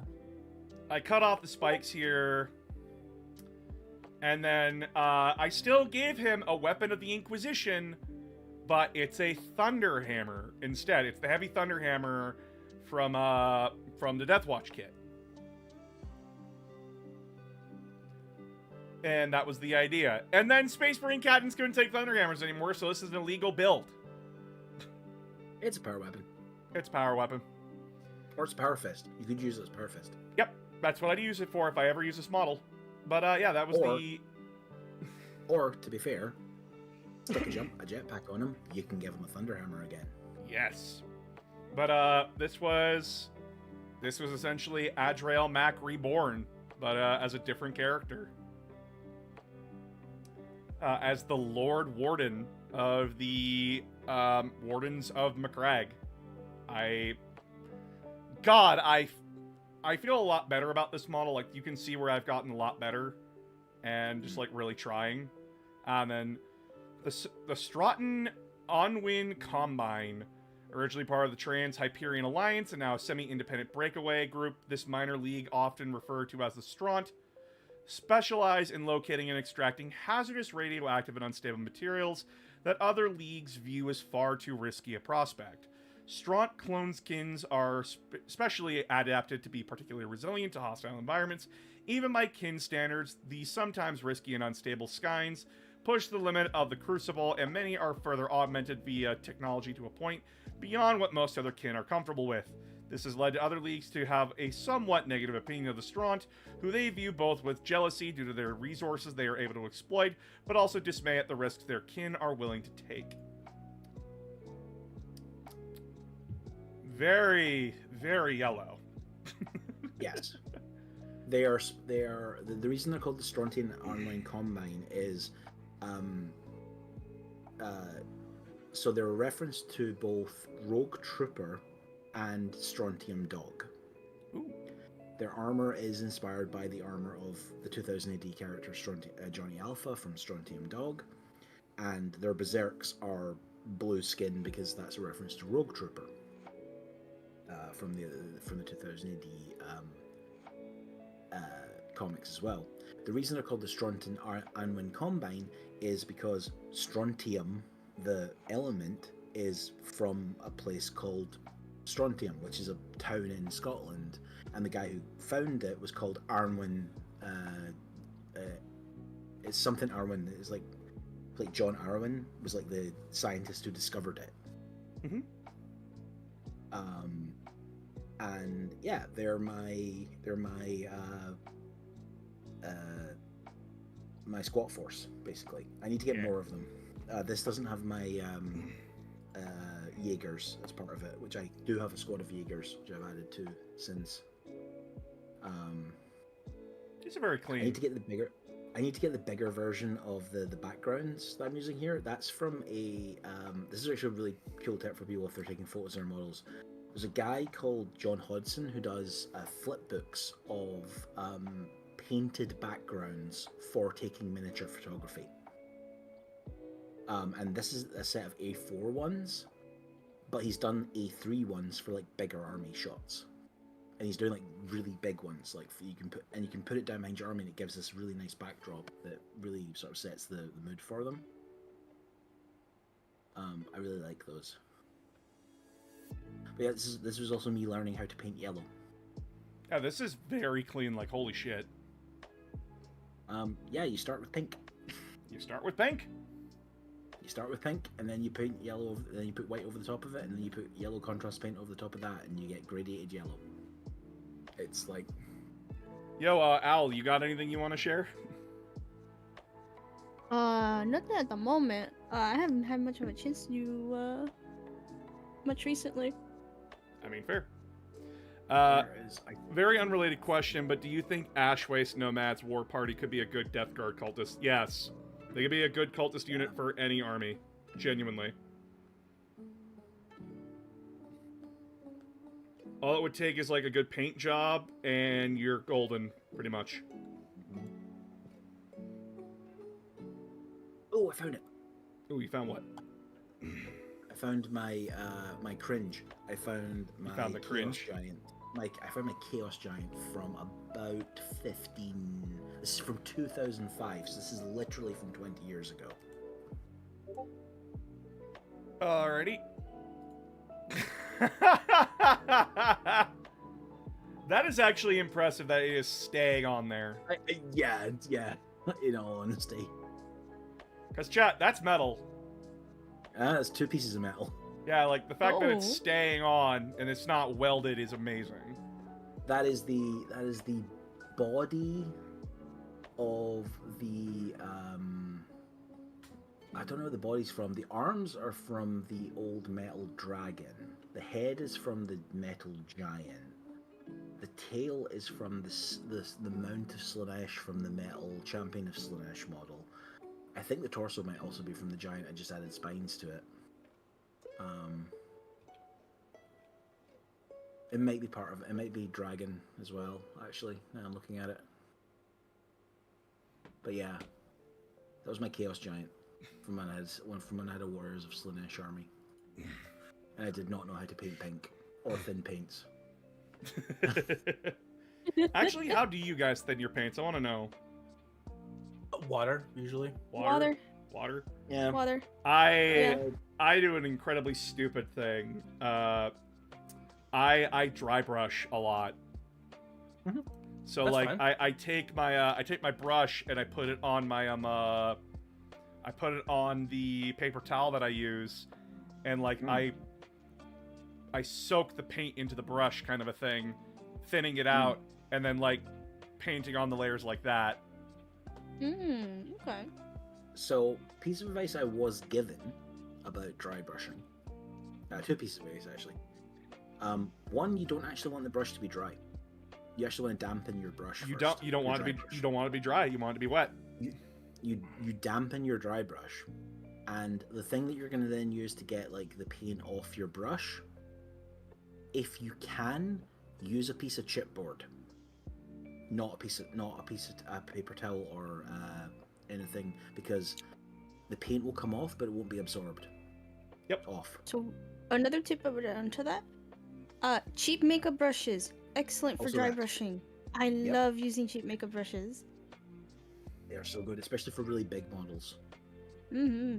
Like It's how I hand do all my gradients. bronzing brushes are fantastic for like night-size models and tanks and stuff. Mm-hmm. It's like it's made to hold pigment without being like super damp. Yeah. So I'm kind of amazed you guys didn't like destroy me. Like the only big reaction we had was like the Sons of Discord. which are fine. They looked a little bit Alpha Legion, to be perfectly honest. Oh. Like the neon green with the purple. Like I've seen Alpha Legion that are basically just like a purple blue. I mean, fair. Yeah. I'm sad. With neon green. Yeah. I had a more horrific reaction to that Thousand Suns. The green smeared all over it. I'm sorry. I did our boys a fucking service. Like I'm Father lie. like genuinely, I thought I would get roasted for the Iron Guardians genuinely more. You guys were like incredibly reserved on that one. I have no idea why. Like it's a Space Marine chapter. Like Yeah. Space Marines are kind of inherently cringe. Like they are. They are a goofy, silly concept. Yeah, like we're talking about like Warhammer 40k here. We can't go too much into it without then starting to point the finger at ourselves. I mean, Like one And of be them. like, oh, like Sorry, like I was gonna say, like one of the most popular factions of Space Marines are we're genetically modified super soldiers, you know, made for an eternal war. Also, we're werewolves. that'd be fair. Or also we're vampires. Yeah. Also, we're vampires. What were you trying to say, Owl? I would say we can't knock too much on the power fantasy thing. That's just such a thing so prevalent within 40k. Like, I mean, again, fair. I just like. I don't know. I was expecting to get like torn a new asshole kind of a thing. I wasn't expecting like. When I was going through this, I'm like, wait, why didn't I go with like the Apothecary Chapter Master kind of a thing? Like really thinking through it and going back. I'm just like, wait, why didn't I do X or Y? and I guess honestly, like a lot of it, at least in my case, like, well, there's two factors in my case. One, my knowledge of 40k isn't as expansive as the rest of you guys. I'm still learning a lot. Mhm. So there's some things that I'm definitely like missing information on. I can easily use to roast. Second, it's just especially when it comes to like the stuff you made when you were like, like, I Tiny relate to it a child. lot. I was a weeb. I was a weeb in high school. Like, Actually, we've all you know, been there. if it was like some dude who was like already like well into being an adult doing this to be, you know, edgy and putting people down, then that's when I would like, you know, no holds bar. Funny thing is that So like I- back in high school, I stopped being a weeb. I got out of anime for a while. I'm remembering back. I played in a Blood Bowl league back in the day, like many, like over 20 years ago. And one of the other teams, one of the guys, actually, Jesus, it was John's team, wasn't it? The reason I say that is because the person that I'm actually now going to talk about is just literally recently passed away. But he had a Dark Elf team for the league, and they were called the Midnight Runners. And their star player was called Dexy. So it was Dexy's Midnight Runners. And their catcher was called Eileen, so that whenever they caught the ball, he would go, "Come on, Eileen." That's all the fans were supposed to do. It was like Um, but yeah, that was the thing. Christ, chat. I like upon reflection for like a lot of things, like I have gotten way better at writing. I've gotten way better at like creating stuff. I haven't shared like a lot of the creations and such, but genuinely I am getting a lot better, and like I still like that fear of like my creations are cringe. Because like again, like this is like I'm gonna share like the current models that I have that like I've worked on. Because like this is like the finished color scheme for like the Thousand Suns that I'm doing, and then my Daughters of Chrysalis are. I'm still debating their color scheme, but like this is their Canoness that I'm working on, as long as these pictures will send, because like they're taking forever. I was gonna get Old Cultist because yeah, you need to get like the you need to get the 7th edition the 7th edition or 6th edition Dark Vengeance box, which was Crimson Slaughter and versus Dark Angels. And that's gonna be. Yep. Some of the Chaos stuff is easier to get than others. Bizarrely, the Chosen are not that difficult to get on eBay. Oh no, you can find them. No, that Chosen unit had rules back in 6th and 7th edition. Yeah. Which is like completely wild to me. And is very much the design style they've gone with for the new redone upscale Chaos CSM. If you're looking for old models, I would honestly, your best bet is probably gonna be looking for someone who's selling their old army and just repainting them. Ooh, pretty.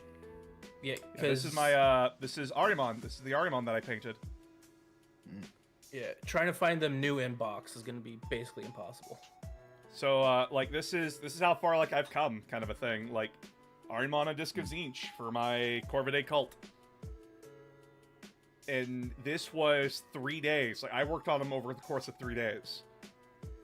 No, the worst part to work on, genuinely, was his legs. I fucking hated working on his legs. Do you not do sub assemblies? I did paint as I go. Oh. I hated the legs, and it's because of this fucking brown sash right here. I paint on the sprue, which makes it so much easier. Probably a better idea than just paint as you go. But then we also have my Canoness. My Canoness Nicole. You just paint on the sprue, and then just once you assemble it, just do some touch-ups. Ooh, nice. It's a nice scheme. Oh yeah, It it's Celestra Gray, Celestra Gray and Lich Purple with a lighter purple as a highlight for the robes. And we have a Cantor Blue on the Melta Pistol, and then it's Auric Gold, and that's basically the color scheme. Again, Celestra Gray, really good dark white. I'm sorry, Tunis. That sucks. I know that feeling. I had a bid on them for 10 I think it's quid 10 on euros. eBay. Yeah. That's pounds. Oh. Yeah, it's 10 quid. On eBay and lost them on the last 4 seconds. Oof! Yeah, Oh. those snipers. I know. Snipers are the worst. I don't know if these count as cringe, I just like these models. That's not cringe, those are adorable. It's so little. Oh, you're tiny. Like that's genuinely very cute. It's Chibi Marines. Chibi Marines. So these are 3D printed. These I got from a war game show in Scotland that were selling them, and I was just like, those are adorable. I want to paint those, and I want to paint them as board bears and ultramarines because that's funny. I mean, fair. Oh. Yeah. Yeah. I still gotta get my Thousand Suns cleanup crew finished painting because those they're actually 3D printed cat made marine models. Nice. Nice. And I'm gonna get little Approve. vacuums for them. At Very some much point, I approved. definitely will. At some point, I definitely want to see photos. One of my friends is doing. They're doing a Felonid guard army, but doing them as like cat boys. And I'm just like, and cat girls. I'm just like, yes, just do it. There's a. I'm sorry. Oh. I go for it. Okay. There's a TikToker I follow, but she just got into 40K, and she's painting a Death Guard army, but she's painting them as like pink maids. Oh, that girl. Yes. Yeah. She has like the And, like, nature themed Nurgle army. Yeah, which Yeah. I love that as a concept, but I love it even more because like you have everybody in her comments like, that's not what Nurgle is. He's like, I don't care. I just like this. But that is I just- exactly I- what Nurgle is. They're just yeah. taken to the Yeah. other extreme. Yeah, not to mention like I like them because like it's still taking that concept of Nurgle like infestation. Like you have plant infestations doing really terrible things, or like the Yeah. power of what plants taking over can fucking do. Like I love it. It's a really like I know she admits like she knows basically nothing about the lore of 40K. I She talked just to likes her a it. little bit. Like I talked to her a little bit. Yeah. I would love to And- invite her on to like chat and everything. I'm not on TikTok anymore, so I don't know how to contact her. Yeah. She probably has a blue sky or something. Probably, but I haven't checked and I don't know how to check. Yeah, fair enough. I would love to have her on and just chat genuinely about like But her creative reasons and such. Or you have like other stuff like Paul from Paul's Bad at Stuff, he's got his Screaming Ravens army, and he's added a one of the center parts of that is a Vanguard Vets squad, 10-man Vanguard Vet squad, where all of the different Vanguard models are painted like different F-Zero cars. that's cool. That is sick. I actually had a really Like- funny idea when the Invader ATV came out, because I'm like, that's just Mario Kart Double Dash. That's just Mario Kart Double Dash. And my joke is that I would buy 8 of them, and I would do them up in the colors of all the different Mario Kart Double Dash teams. Yeah. I never went through with it because that's expensive as fuck for a joke. Yeah. I keep being tempted. I keep being tempted to. I saw someone who was doing this on a Tale of 4 Gamers thing on Arbitarian's channel. Yeah. They're doing they were doing Kill Team at the start because they're doing Badab War as their new Tale of 4 Gamers, and they're going up through the different forms of 40k. So they started at Kill Team, then they moved to Combat Patrol, now they're going up to full 40k. But like their Combat Patrol originally was a Death Watch Kill Team, but it's Death Watch made up of all the traitor chapters in the Badab War. Like all the Ooh. yeah. And it was just like, that's a really good idea. Because it's like only 5 models, so you can do that, you know? Like, And it works too. I mean, you know, they're serving their penance in the Death Mhm. Watch. or they were already in the Death Watch, like when the war Yeah. broke out, and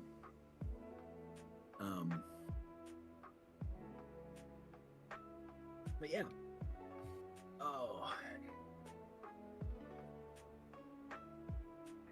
Also, Legion of the Damn Kill Team when, please. Legion of the Damn Kill Team when? Come on, GW, you're sitting on that. They're perfect for it. They're actually perfect for it. Even though like Legion of the Damned are, in my opinion, the core edgy of edge of 40k. Mhm. Genuinely, my brain's just like, yeah, but it doesn't feel like 40k if they're not there. Oh yeah, they're you know, spectral like demons of Yeah. like the Emperor. Imperial Demons. Yeah, hell yeah. Which is just So edgy. So, actually, I'm going to take the time here to explain, like, how I did make a video series on TikTok, like, a long time ago on, like, how, like, the basic fundamentals of making a force of your own in Warhammer 40k, and just generally, like, telling people, be as creative as you fucking want. You don't have to follow the rules. Nope. And the same rule still applies. If you have an idea, go ahead and fucking do it. You want it to be as lore accurate as possible? Go ahead. You want it to be as stupid as possible? Go ahead. We've had dumb shit. We've had dumb shit throughout 40k. We've had Imperial Guard regiments based on fucking cavemen. And literally, one of the most famous guard regiments in the fluff is the Mordian Iron Guard. And when you hear about that, you're like, oh, they're probably like guys who wear like thick metal armor kind of a thing. No, they're parade style fucking Napoleonic. Their entire style is just like, we are so rigorously drilled that if we don't have orders, we follow the last command that was given to us because we are genuinely that broken. Mm-hmm. And our mustaches. We need to maintain our mustaches. No, that's the what's that? The Vestroyan Firstborn. Yeah, that's the Vestroyan Firstborn. Yeah. Vestroyan Firstborn are amazing as well. Like, beautiful looking models. Like, I had someone tell me, like, try to convince me that the Vestroyans were supposed to be Canadians, and I'm like, no. What? No. That is not what they No, are. they're like weird steampunk, like Napoleonic Russians, basically. Yeah, they're like supposed to be Cossacks. Yeah. But like with like they're very much like John Blanche being like, this has no real world actual direct comparison, unlike like what the Perry twins did, where they took very like exact matches. Because like, they did the same with like the Elysian drop troops. There's no real world comparison to the Elysians, because we don't have, you know, soldiers that fight amongst asteroid fields. And with jump packs, yeah. Yeah. I do It's like not the really- Elysian, like, FAMOS looking las rifle. Oh, I love So- the concept of the Elysians. It's not even a FAMAS. It's a British SA-8. Yep. It's the British service rifle. I like that. I think it's technically based on the second version, the one that doesn't break your jaw. Yeah. And I just looked it up. GW drew for the Vestroyans. They drew heavy inspiration from the Imperial Russian Tsarist military dress uniforms. Mm-hmm. But like they have like enough like weird. They primarily drew from John Blanche's sketchbooks. Yeah, they're still very steampunk Baroque tech. It's John Blanche's it's John Blanche's Horus Heresy era Imperial Army sketches. Basically. Yeah. It's like straight up that's what the Vestroyans are.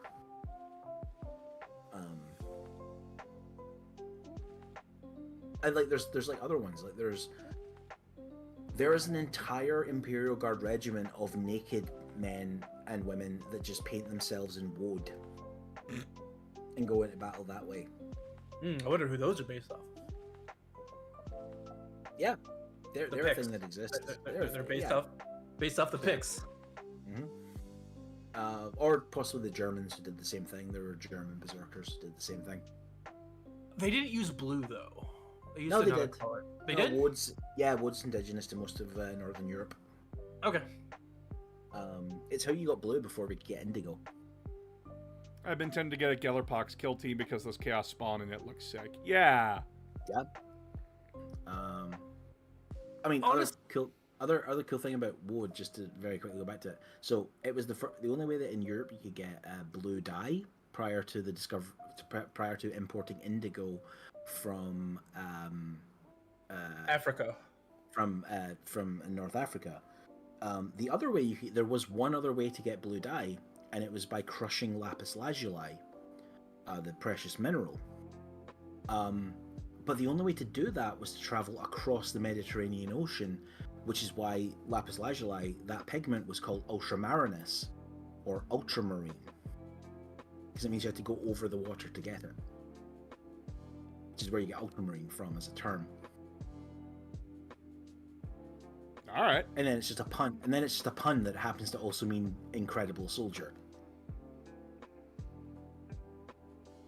I should like open up a thing where it's like a Discord, part of the Discord server, where it's like you upload your armies and such. And well, that's kind of like what the Army Homebrew is for, but at the same time, like the Army Homebrew was like to share your creations, get creative and constructive feedback on what you can do to help make your faction, kind of a thing.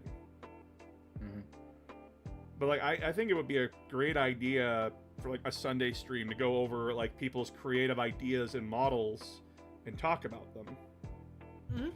Yeah, I'm doing a thing at the moment where because I'm subscribed to the Combat Patrol magazine. That each of the new Combat Patrols, when I get them, I'm trying to learn new painting techniques on them.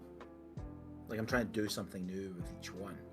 So like the Eldar one that I just did, that was me learning how to use oil washes and masking for airbrushing as well. So like it, there's that thing of like you don't like I don't consider myself like a particularly like good painter. And I'm like I paint armies to a decent tabletop standard, but I'm not gonna like ever claim that they're like competition worthy. Same for me. Never on my part. Never say never. You might, maybe one day. I mean, you do seem to have a thing about not painting bases, which my brain sort of rebels against. If I'm gonna do bases, I want actual material, kind of a thing. Same. Fair. I feel that, yeah. And I know like I'm gonna cause people to like go like at like the side of that, but at the same time, like I'm like, what do you want me to do? I don't have the stuff for it, and I'm not made of money. Oh, I feel that. Yeah, I feel that. I'm waiting to get this acrylic medium that's this like thick gel medium from my Thousand Suns. Just have this like magic ethereal crystalline sort of thing for the bases. I want these things to look colorful. The one that would have been, I thought you might have done if you were going to do bases is, there's actually like basing material that you can make by mixing Mod Podge and coffee grounds. Ooh. I did like use the GW like base stuff. Yeah, it's fine. You can get like there are other companies that make it way cheaper. Yeah, there's a. It ruins your brushes. Just gonna say that now. Mm-hmm. It is a good short-term solution, but like genuinely, if you want to learn how to base, you should find something else. Oh yeah, I have cheap synthetic brushes specifically for applying that stuff. Yeah, I need to get like cheap brushes for that too. Pain.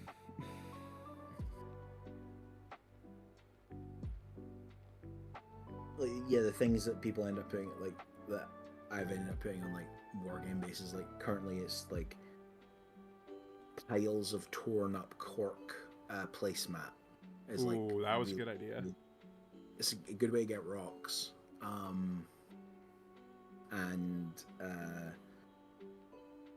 like cork bark is like a famous one to get to do like scale rocks. Smashed up slate tiles. You just like take a slate tile and just smash it with a hammer, and you get good like nice sharp jaggy bits for your bases. And then yeah, things like coffee grounds and like a mixture of like PVA glue, paint, a little bit of sand, and bizarrely like the inside of a tea bag gives you like leaf mulch, if that makes sense. Yeah. Like if you're doing like forests and stuff. And then you just paint it. Like,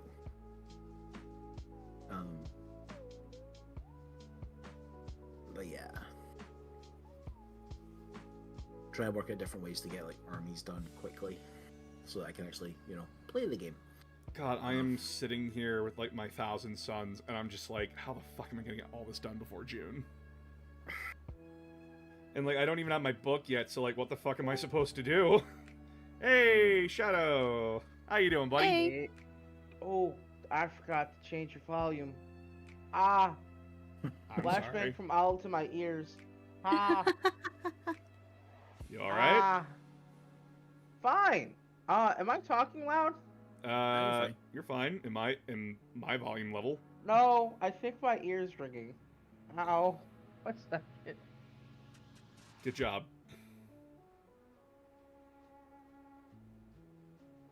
Oh, yep.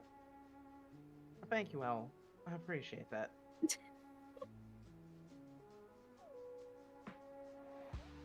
So what were you talking about? I completely forgot. We've been Cringe. talking about like cringe and other ways to like do up models and stuff. Well, I was here. I was paying attention for like the first hour and a half. Or Yeah, so. now we're just talking about like ways to like customize your models and do basing and paint and all that kind of stuff. Ah, yes, basing. Well, a horrible thing. A horrible, horrible thing. Because God can't forbid enter you it- grab you- the wrong one.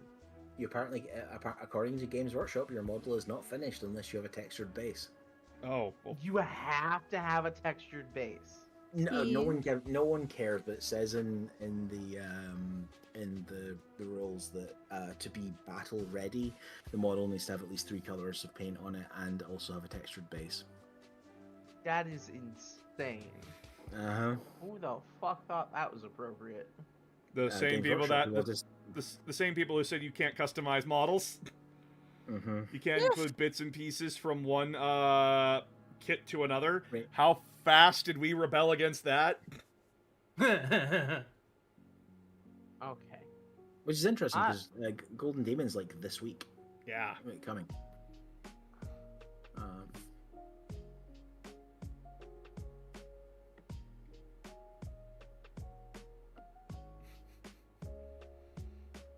Chat, do not get in the way of a creative in what they want to do. They will fuck you over if they can.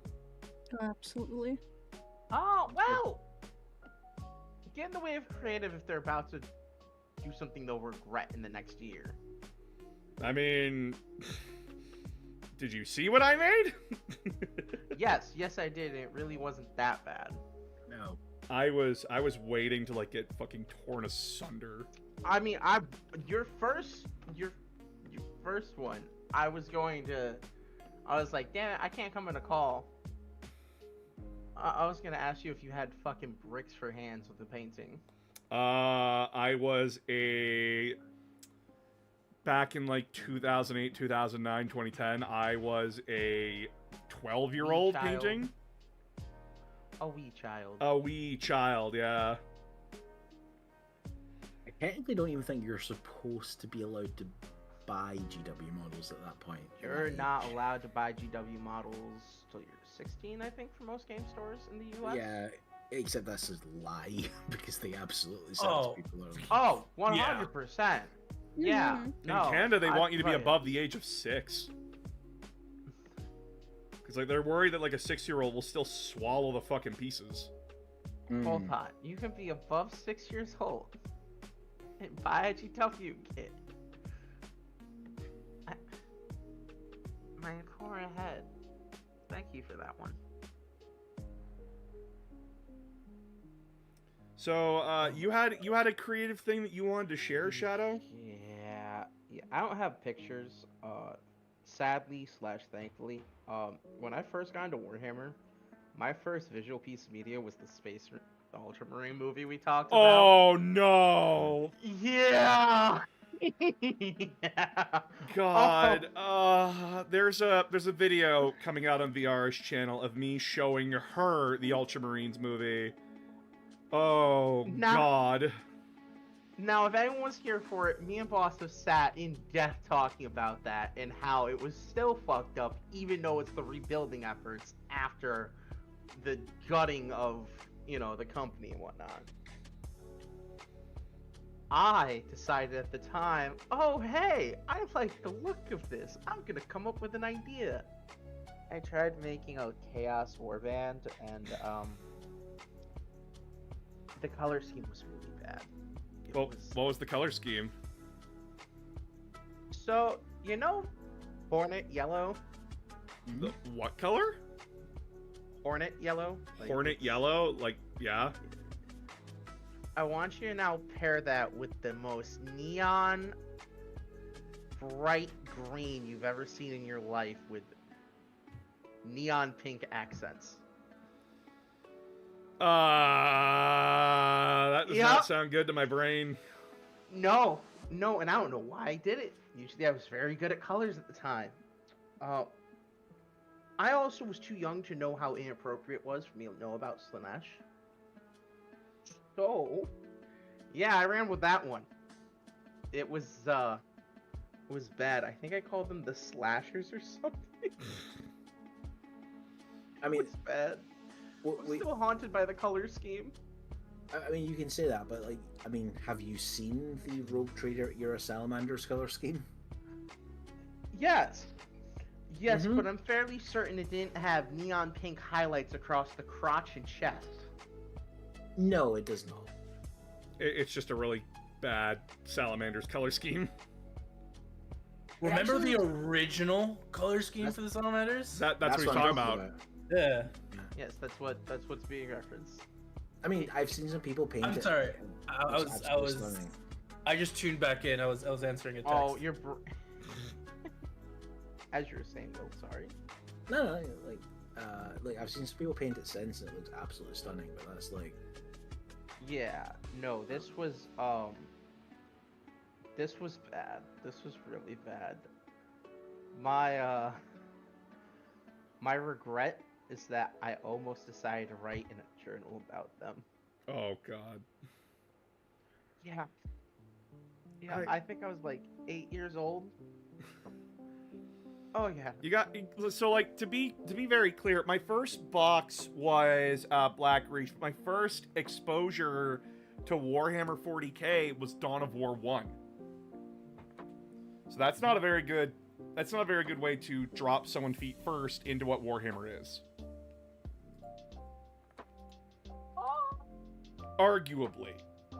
Well, the Space Marines are awesome. I think they're the heroes.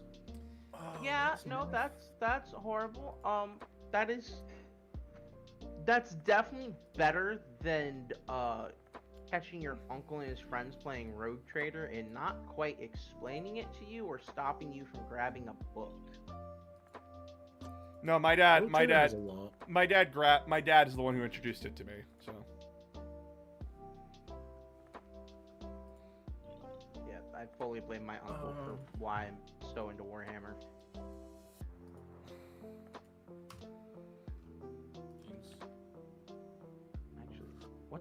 What's the website everyone uses to fucking draw up color schemes for their chapters? I might see if I can remember exactly what it looks like. Oh God, why am I doing this to myself?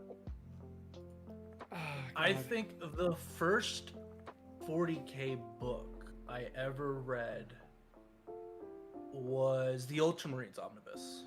Oh, with Graham McNeil? Yeah, Graham McNeil, but it was the was that the one with the 4th company captain, or? Yeah. What is his name? That had Hansu as like the main antagonist. He was an antagonist for one of the books, but he was always in like the background for the second book.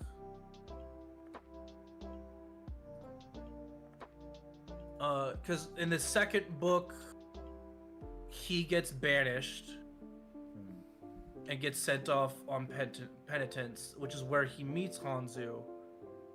And it's this third book in the omnibus. And no, I don't care about spoilers. This is a 20-year-old book at this point.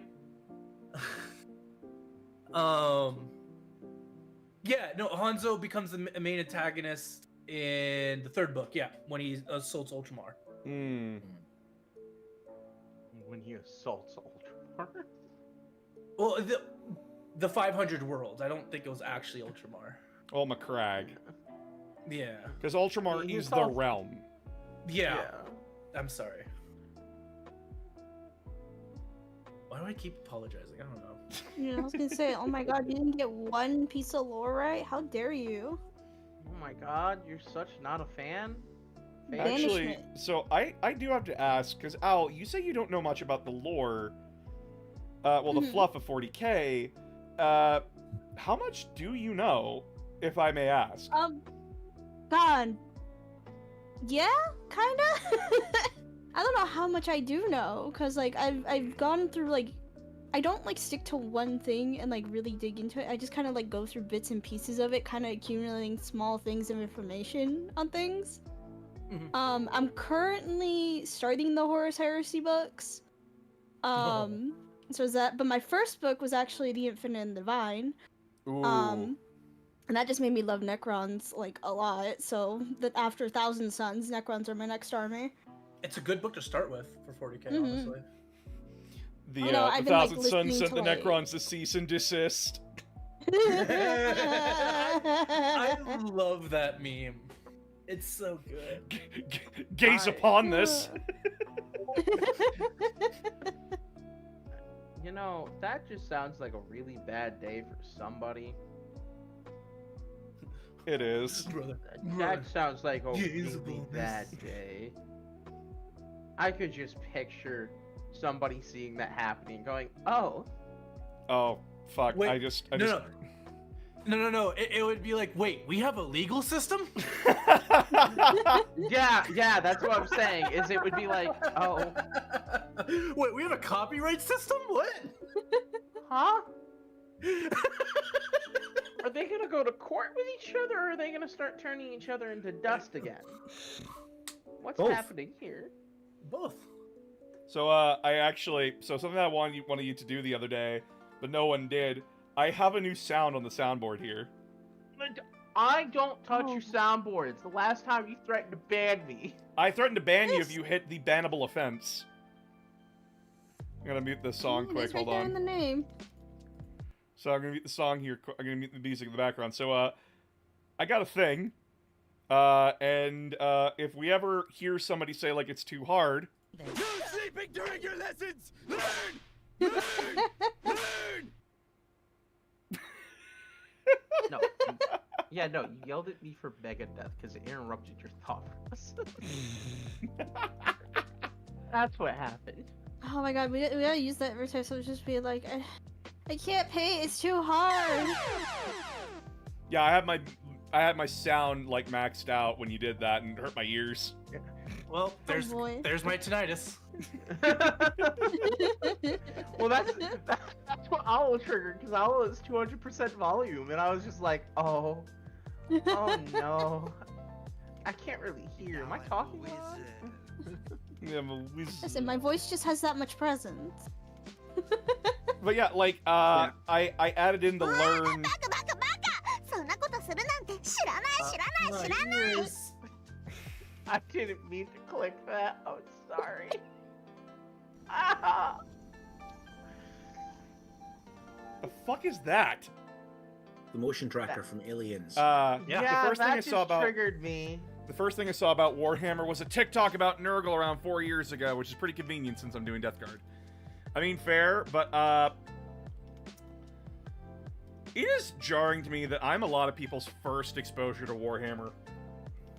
Why is that jarring? You managed to fit into an easy algorithm due to the fact that you cover other popular content. I mean, fair, but like, Is it because people care enough or interested enough to get through a video instead of just instantly scrolling past? Or maybe yes. And I, blade charge. So, not much. Just, we were going over my cringe, and now we're not. Because we're done with my cringe. Yeah. Turns out your cringe wasn't actually that cringy. Yeah. Turns To out be my... honest, I was Yeah. expecting more cringe. Yeah, I was expecting something akin to your My Little Pony thing, but Right, everything yeah, really changed. here, fine. One more cringy thing for you fucks. Let's go. Chat. Oh boy, we're going deep into the announcer of games lore here. Oh boy. Oh boy. You wanna know how cringe I was, chat? I was a brony. I was a brony back in the day. As you saw at the Sons of Discord earlier, I was a cringy little bitch. I made My Little Pony fanfiction. It's recorded. You can find the recorded text, but you cannot follow the story link because I deleted the DeviantArt. Damn. I'm Years sure somebody has the ago. Whole thing. I'm sure somebody has the whole thing somewheres. Somewhere, probably. I'm sure I could go It is searching deep. Reddit and find It is you. deep, chat. Look at that. There's paragraphs. There's lore. Kill me. Oh And my. the grammar is atrocious. The grammar is atrocious. Like that. Forget the fact you wrote the fanfic. The fact your grammar was so horrible at the time is really. I didn't what write has this, by the killed way. me. This wasn't me who wrote this. Yeah. I did not write this. Who the fuck then? I don't I'm know. not saying. I'm not saying it was your grammar. I'm talking like in general, like the individuals. Can we see your OC? DeviantArt. Okay. Yeah, this is Time Shift. Mm. Yeah, that is like somebody really fucking ran with it. Did you ever get it made into a plush? No. Oh, okay. Thankfully. How many People did that. pages worth? I do not remember how far I got into that. I don't remember. Like, God, I remember. sure we could deep dive. You actually can't, because like I said, I deleted the DeviantArt. Like when I got into like late college, I was so embarrassed by it that I nuked it. Fair. I'm sure it could still be found. I just probably couldn't do it myself at that point. No, I tried going on I tried going on the Wayback Machine. My page was never saved. Oh, I'm not talking normal methods. DeviantArt does not allow you to go find old deleted profiles. Who said it was allowed? What I was talking about. What, are you gonna break into the DeviantArt fucking servers? Yes. Wouldn't be my first time doing something stupid like that. I mean, if you break into DeviantArt, if you break into like, the depths of DeviantArt, like, God, imagine what you'd Yeah, find. I don't want to think about what I imagined. Tons of Sonic inflation porn. Oh God! Why? Tons of Why Sonic that? vor, I guess. Why? No, did no, you no, no, pick Sonic no. of all things. The best First meme. off. The best meme. Sonic and Shrek having a baby. Oh my God! Good shit. Yeah. You reminded me somebody did Shrek and Minions.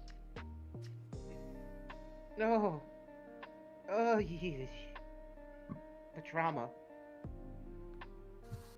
Yeah, never mind. DeviantArt would probably be as bad as the time I got dragged into 4chan. What the fuck is Klopfic?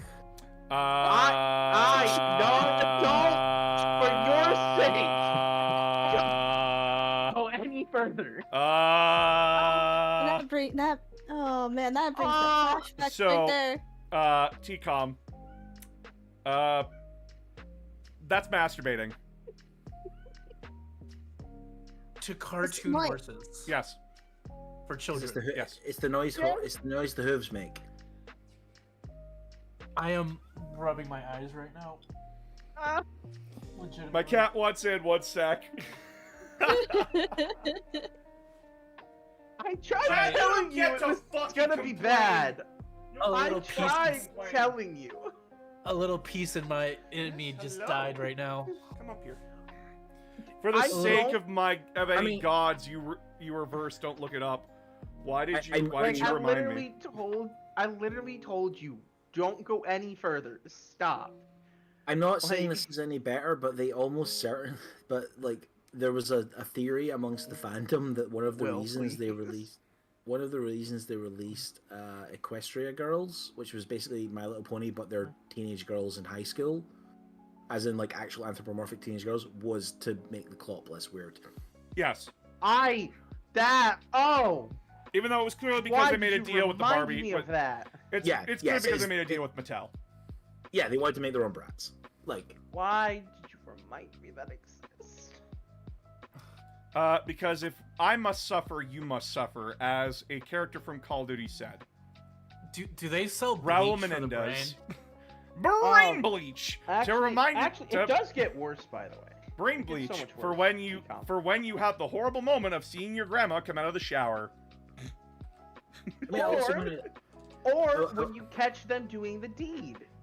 I will also point out that the most popular alternate universe My Little Pony fiction is set in the Fallout universe. Yeah, I Yep. was about See, to no, say no, it gets. I've it heard gets of worse. that. I've heard of it was like Fallout Equestria or something like that. Yeah. I've heard of that. And isn't it like one of the longest running fan fictions in history? Probably. Yeah. Well, it's Yeah. it's like close. It's not the longest running because the longest running goes to the Subspace Emissary Smash Brothers fanfiction. Ah, yeah, that's right. Doesn't it have a whole ass fan-made video game? It might. I don't know. I wouldn't be surprised. But that was a fun fact that I learned. Thanks for that, Matt Mercer. Yeah, Matt Mercer's the reason I found out people were into teeth. What? I'm not explaining any further. Humanoid or monster? So do you guys? No, you no, guys know, no, I mean teeth in particular. So do you guys know who like Tomska is? The guy who made like Asdef movie. Yep. Yeah. He went through like each and every Asdef movie and like had people vote on it and everything to create the perfect Asdef movie short. All for the sole purpose of a joke of like I wasted my life. And he brought on someone who was a professional let's just say like their main job was to like critique and look for horny stuff in literature, animation, all that kind of stuff. An expert on that. See, like, hey, how many kinks did I accidentally activate within Asdef? He has 44 instances of 4 in Asdef. He is uncomfortable with that information.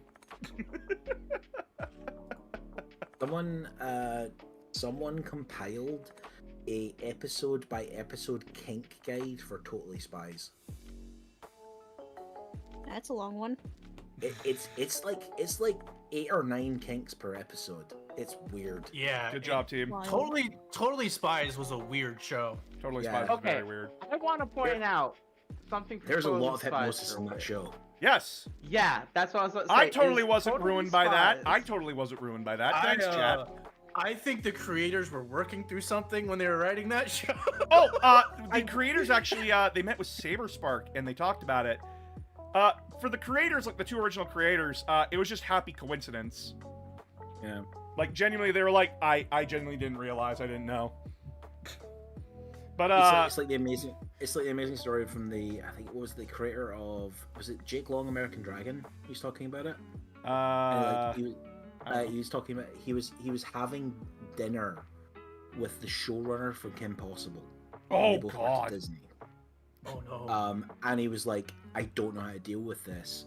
Like, all the stuff that I'm being sent of like sexually explicit, Yeah. like of Yeah. these characters, and the guy's like, come with me. They went through like the Burbank like studio complex, because it turns out that everything that an animator creates while contracted with Disney is the property of Disney. Yeah.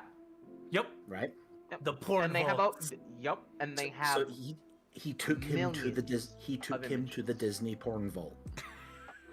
It's like, this is the stuff that the people that work here draw, good job, team. and apparently it's everything going back to the 40s. Yeah.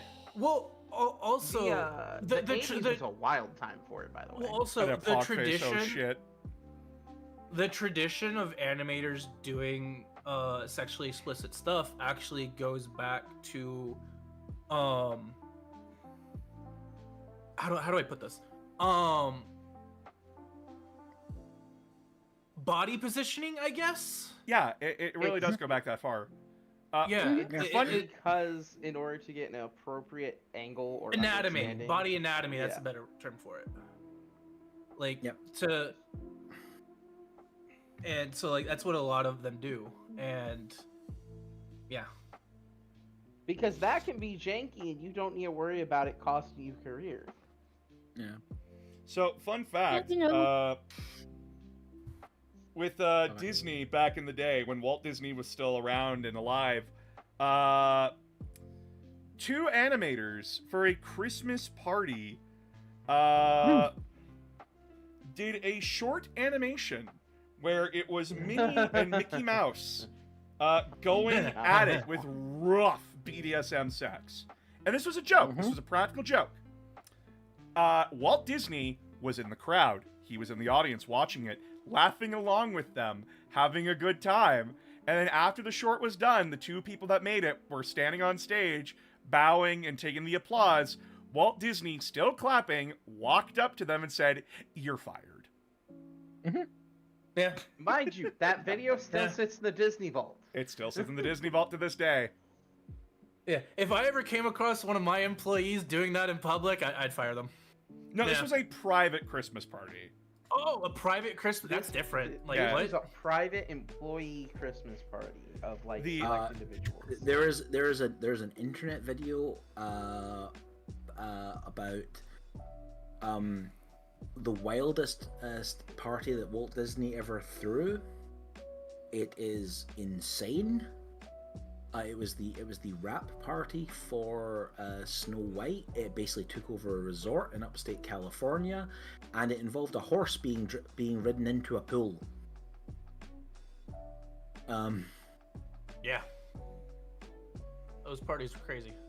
So I'm gonna send 2 pictures. I'm gonna send 2 pictures to the chat right now, because Sarah is on my lap. Oh. So you get like 2 cute cat pictures. Here, chat. I'll even show you guys. I'll show you on Discord here. Oh. So this is what Sarah's doing right now. Baby. She is purring. She is wrapped around my hand. Yes, that is what Absol does to me. It is called "I want affection and attention, and your touch is what I crave." Exactly. She's being such a sweetheart right now. But yeah, like, chat. Even the creators of Warhammer are like every creative, even those who you would not suspect to have sexual interest, have wrote, created, drawn, animated some of the horniest shit you'll ever see.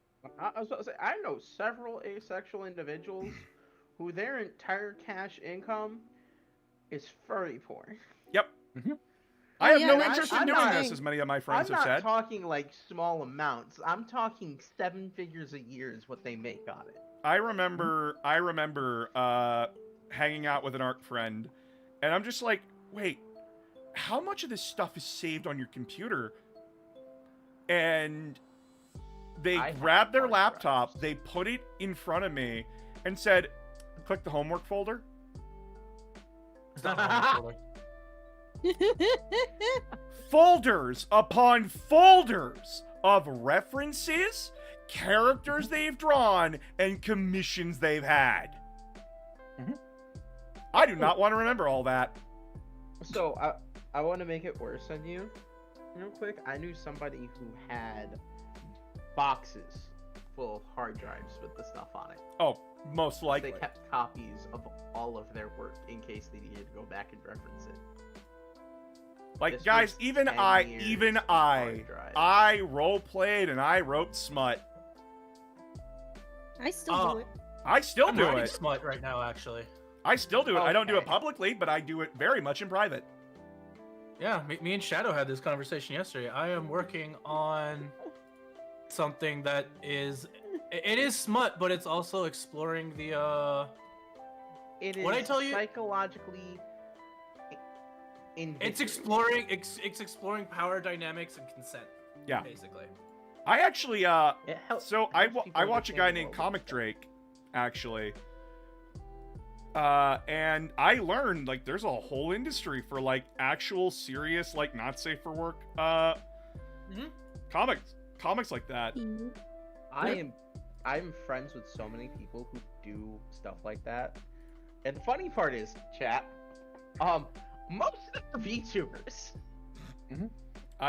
Like, currently Them are I'm, individuals. chat, you that know, show me like, models. chat, I'm friends with 2 not safe for work content creators now. Well, not just 2. Like, I'm friends with a lot of them. I was about to say, technically, I've met one since I've met you. Like, fucking, Penken, he's been on my streams. Like, he was in the Halo Reach stream, he was on the Halo 3 stream. Very nice gentleman, very nice lad, very funny. Will rip me a new asshole if I call him fucking, Bostonian. Because he's from Brooklyn. Why would you do that? Because I keep Why? confusing the two. Because I'm stupid! They both think You're they're Irish and Canadian. are... No, it's fine. They both think they're Irish and are wrong. Okay. That one I'm not gonna argue with, because that's, yeah. But, I've been They're, following like, his 4 art for, like, generations down years. at Like, this point. the funniest thing was, like, me and him are sitting in a call together, and he's like, so wait, how the fuck did you ever find me? Kind of a thing. And it's like, well, His art does look familiar. yeah, it's, he does great work. I can't show any of it, sadly, because a lot of it's not safe for work. But genuinely, like, I've been Oh, I know following why him it since I looks was a familiar. teenager. Never mind. I've been following since I was a teenager. He's not that much older than me, I learned, which was, like, hilarious to me. And then, like, I told him, like, yeah, no, I subscribed to your Patreon when you had one. And he's like, oh my god, I'm so fucking sorry. And I'm like, nah, dude, it's great. It's fine. I now know why his art's familiar. I blame a very specific friend of mine. Oh. Okay. Chat. We all have that one friend that sends weird shit first thing in the morning, right? I have a server middle full of of the that now, night. thank you. Hey, I hold off on sending you or bugging you. I ask all of you to do that, because, like, God, I need to be reminded that people want to talk to me. Alright, Tiny, Okay, send all well, the I'm gonna cursed remind emojis you my that friend you sent have me. to. I'm gonna remind you that you have to suffer with me at some point, and you have to set the date because your schedule's the one that's gotta be fucked with. Like, guys, I added a not safe for work chat for a reason. Well, a not safe for work I memes posted chat. in there. I know you have. Yeah. Posted there. Yeah, I just try to be calm about it. Yeah, genuinely, if I need to talk to you about stuff, I need to know. I need to actually get you to send me a list of what your limits are in terms of what I can actually tell you about Dude, stuff. Yeah. Dude, you want to know how desensitized I am now? Mm-hmm. So, way back in the day. So all of you know, like, on the side, I do not safe for work stuff. I do hypnosis kind of a thing. Way back in the day, I had a man come to me. He requested, and I quote, turn me into a truck. Huh? What? Here's the full details. He sends me a detailed explanation. You think you can break me? Bitch, I'm broken. I'm so desensitized that nothing shocks me anymore. Nothing. Someone being nice to you and talking about your feelings. Is it funny that when I heard the truck part, I wasn't even the least bit fucking surprised? That just shows how much fucked up you are as me. You say truck, and I'm just like, why? Huh? What? No, Truck? I could not tell if this man was joking or not. It was too detailed to be a joke. It was too detailed to be a joke. Oh, I know some very detailed trolls. That's the... I know, but, like, this was passionate. I said no, by the way. I said no. Because I have my boundaries. I have my limits. But, there is nothing that you can send me that will have me go like, okay, I'm gonna stop being your friend. No, Takashi, thank you for the follow. It's All right, nothing to do with that. It's just that there are I will talk to you not on a safe for work stream. That's fair. Like that's the farthest I'm gonna get for like not safe for work stuff. Like my audience, my dedicated audience knows this about me. Why did you have to remind me? Listen, Aramis, I don't know why that message was sent, but I'm sure we're gonna make you say that again. Like again, guys, I'm a part of a community where I have seen the full menagerie of shit. So like there's nothing that anyone can do that can surprise me outside of actually literally doing it. A minion being worn like a sock puppet. That's not a surprise. No. That's fucking basic ass shit, dude. Yeah, that's No, not even a someone surprise to actually me. doing that. That's what that reminded me of. Oh. Someone saying that it's someone going into a fucking Build-A-Bear and walking out with one on their hand. Oh no. Yeah. That's fucked. I just remember being in the mall, seeing that happen, and just going, "What? You need to The be shot. hell? That person needs to be shot. With like Actually, common there was, sense. There was like two parents that grabbed minions from their children and put them back and walked out of the store. Oh, Yeah, I was just like, no. oh, Honestly, hot take Why? minions are fine. Like I don't actually like. They're annoying, but like they're also just like. I don't think they're annoying. I think they're funny, but why do that to a minion? I just like they're yellow Tic Tacs to me. They literally are harmless. They're they're- immortal yellow Tic Tacs that just want to serve evil. Like I have no care in the world at all. I don't give a shit. Man, I can't believe we're boss's minions. Yeah, but like my entire minion theme was like you're all just like from your own cannons and shit, and you just kind of work in the office and annoy the crap out of me.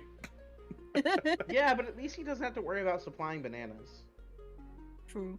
Fair. Well, they are in. They are in the You'd go cafeteria. broke very quickly with the current pricing of bananas. I've He's long in since Canada, like it's fine. abandoned like the EVIL kind of like organization kind of a thing. Now it's just like a server of, hey Mole, why like it's just a bar now. I should really rename the I may server. or may not have burnt down a building Also- next door. Also, to be fair, boss is in Canada, so like price of their stuff is fine. Hey boss, I need you to buy me a crate of bananas.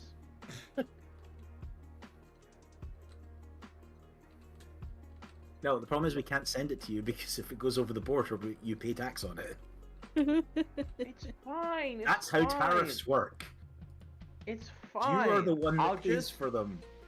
I will just find a way to hop, skip, and jump my way over there and eat a crate. Might die of the radiation poisoning. Just like trucks just filled with eggs, like trying to sneak across the Canadian border. Good job, team. Yeah, do you know how many bananas you have to eat for radiation to kill you? A lot. The radiation is going to kill you. I also just changed the server Gets it. icon to the bar. I mean, to be fair, presumably Hey. you only need to eat like one banana if you're inside a nuclear reactor. So TCOM gets the choke. TCOM, would you like to enlighten me? No, you go ahead. It's a Russian badger meme. Oh god, what's the Russian Badger meme? Oh, no. How many bananas would you have to eat before you died of radiation poisoning? Ah yes. Yes. The radiation poisoning would kill you, not the 10,000 bananas. Yeah, you have to eat like 16k bananas to die of radiation poisoning. And it's just like, yes! 16k! So someone recently changed it. It's kind of weird, but they're saying 400 USB is needed. And apparently, if it's possible to consume that amount of bananas by turning them into slushies. That's That's gonna disgusting. That's gonna You're fuck gonna- up your insides. Yeah, you're gonna blow it up like a fucking balloon, but you can accept it. I guess. You shouldn't. You We're not shouldn't. endorsing this. Please. Yeah, we're no, not this is not an endorsing this. endorsement. No, this is. I would never endorse that. Why would you do that to yourself? No. Who could even drink that many banana smoothies? First off, Not me. I do not like banana. Ooh. I like banana, but I think I'd stop after the third fucking gallon of it. Personally. The only time I like bananas is if it's like in muffins or like banana bread. That's fair. Fresh Banana pudding? bread. No, remarkably, I only like chocolate pudding and only reluctantly. Huh. Banana pudding with the vanilla wafers in it. Those are good, Delicious. yeah. Oh, I got a question for you all regarding model stuff. What's up? Oh boy. What is either a method or habit that you have when painting or assembling your models that's tedious? There's a better way of doing it, but you will still stick by it. So I haven't painted or built a model in years. I don't think I can anymore the way my hands are. But painting each piece before ever even attempting to think about putting them together. Painting their weapons when they are on the model. I can do it. I mean, I do it all the goddamn time. Is there a better way of doing it? Yes! Do I choose not to? Yes! that's My bolt guns would be so much better. My Thousand Suns bolt guns would be so much better if I just paint the gun on its own. Because the only thing missing from the Thousand Sun on their weapon is just the hands. The arms are perfectly fine. It would make painting the Thousand Sun infinitely easier. But no, I'm stupid. you're not stupid. You're special. I made things infinitely harder on myself doing that. It's And still and better Owl, than having Owl, everything in tiny Yes? pieces and doing it. you know my pain. You understand it. Yes, I do. Because you made the same You mistake, didn't wanted- you? Yeah, that was the mistake I made, and I'm never doing it again. But for me, my tedious habit is I will always be the one mixing my own paint colors. Whether, because I have a particular brand of paints, and that's particularly the golden fluid acrylic paints, is the formula I'm used to, it's the formula I like. I always end up having to mix paints in order to get the colors. Not only that, on top of that, I like doing custom color schemes, so I will always end up having to mix my own paint. Is there an easier way to do it? Absolutely. I could just, grab the colors, listed on the fucking booklet. I don't want to. Good job, team. Good job, team. What about the rest of you? Again, I don't know why, but your guys' sounds way easier than holding each tiny little piece with a pair of tweezers and trying to paint it and then assemble it and realize you painted wrong. If I run out of a color of paint, I have to mix it again. Yup. I am currently creating an entire bottle of my own custom Thousand Suns blue. I refuse to the- mix paints. Why? It's so much fun. Especially Because when you I do am- it wrong. I am terrified that I will not be able to recreate that exact shade. That's why you measure out how many portions you put in. I know, I'm asking a Marine to measure. I know. That didn't count. What the fuck is going on in chat? It's, Sorry, I mean, Doctor, they gave you an F as a grade for that. Nope, got an A on my genre study of harem manga anime as a culturally significant part of Japanese literature. The Jujingi ones. What the fuck are you talking about, Aramis? Yeah, what? What? I mean, We I'm have not officially really- lost chat again! Not Oh my really, goodness. that's just YouTube. That's not Twitch. Your YouTube's what's falling I said apart. chat. Yeah, I didn't say specifically. I said chat. yeah. It's just one chat. Not all Scroll chat. up, boss. What the fuck? I'm clicking on it. I have to see what's happening. I opened it. I'm just putting a whole dissertation in there. I sent that almost 50 minutes ago. Low tier, I've written papers on hentai. Okay, he's written papers. Oh. I'm narrowing my eyes. I'm narrowing For my eyes. grades in college. I mean, yeah, I know plenty of professors that probably would have graded that. Rolled their eyes at it, but graded it. I mean, I It did a would've whole been better entire than going perspective to essay somebody on League copyrighting because I it. thought it'd be easy. It was easy. I mean, I'm gonna be honest, Aramis. It was probably better for them than having to check and see if somebody copyrighted something. Like, let's be realistic.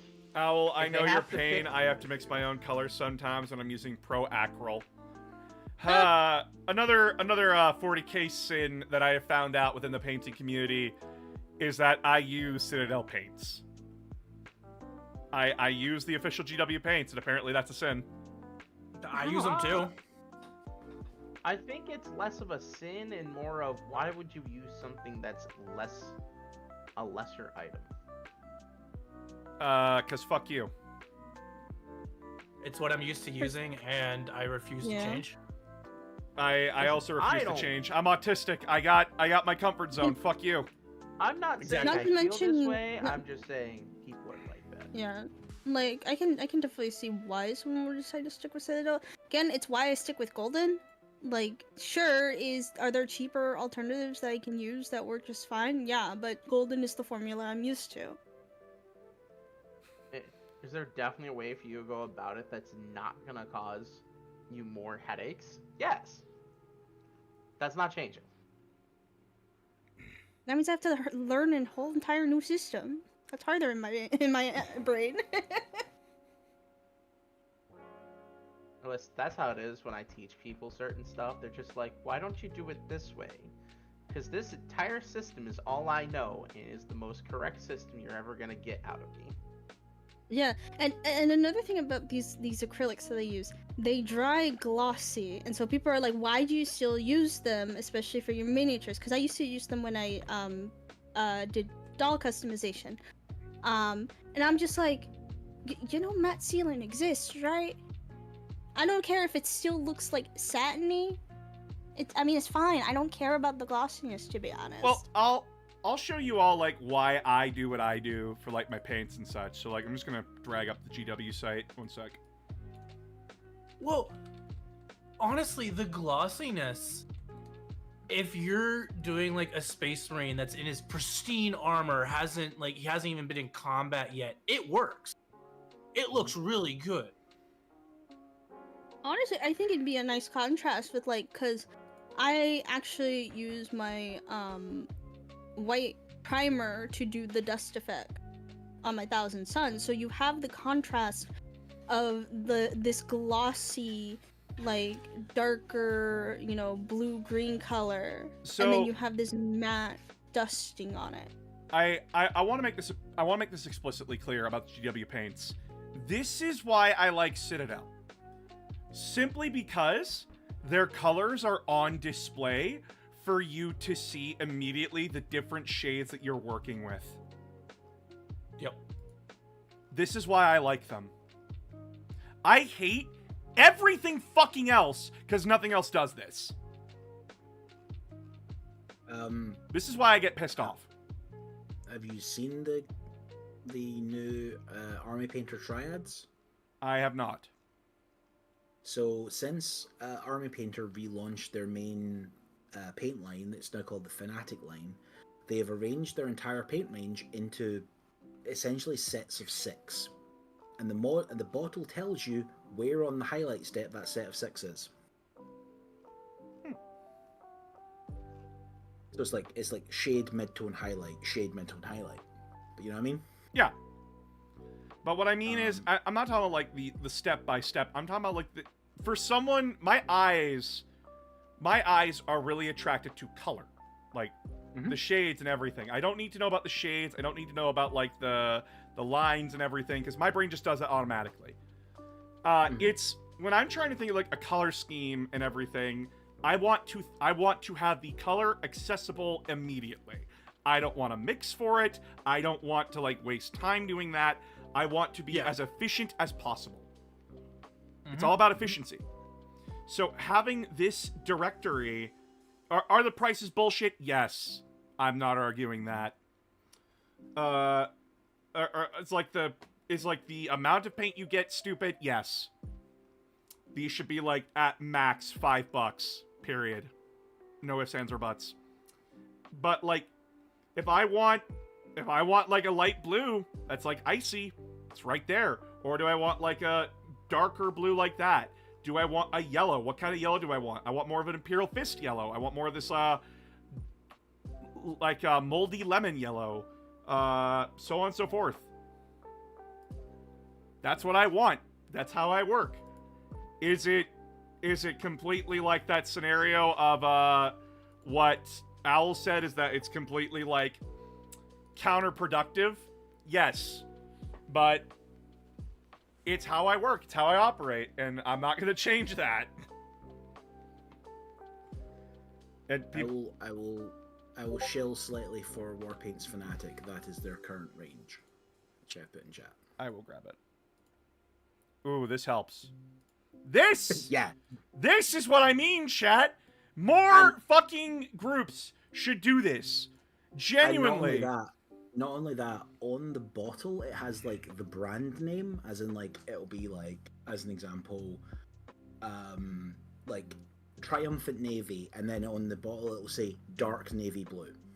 Yes. Fuck.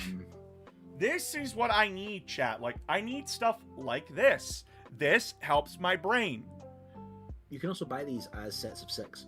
You can buy like the little like sets of 6. Yeah, and Honestly, plus, I really like this. This is good. It's really good. And the reason why is because on the bottles, when you're holding them up in a light in a store, stores do not have good lighting. They don't. So, like, you can't judge what's a good red, a good blue, a good pink, a good purple. You can't judge in those lights. Hence why you look at these things, which are perfectly lighted to show you what the fuck you're working with. Which is why I use those things. Because it helps my eyes. Because guess what? Your eye color does actually matter. When it comes... I did not know that. Yeah. Fun fact. Dark, like brown eyes, we absorb light a lot slower. But we also adjust to darker environments and darker colors much faster than lighter-eyed colors. Yeah. But the opposite is true for people with lighter eye colors. Like my brother, like me and my brother, we stand in a dark room together. I'll be able to navigate it faster than he can. That being said, if I am recommending any one paint to any single individual, just buy Monument Hobbies Pro Acryl Bold Titanium White. It's amazing. Yeah. It is the best white paint on the market. So, fun fact, going to the Edmonton Open, they are going and bringing that giant Titan from my hometown there.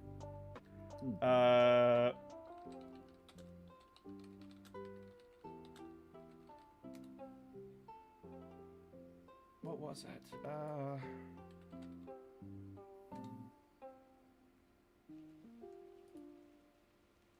Where is it? It's a famous Titan now, because it actually got into White Dwarf. Where is it? What was it?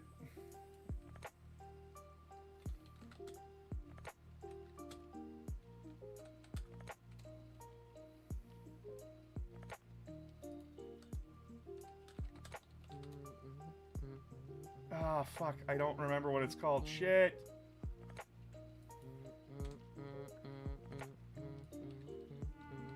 What are you humming?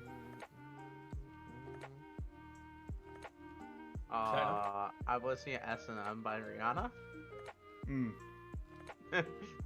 I don't know. We were talking about certain things, and I decided to listen.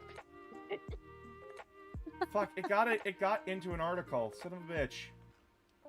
I'm sorry. No, it's okay. No, you're fine. I'm just trying to...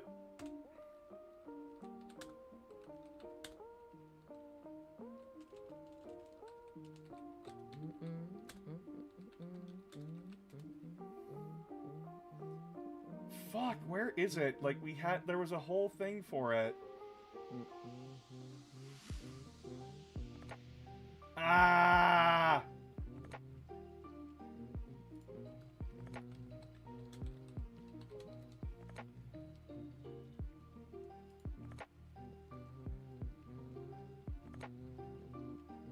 Ah, here it is. Found it.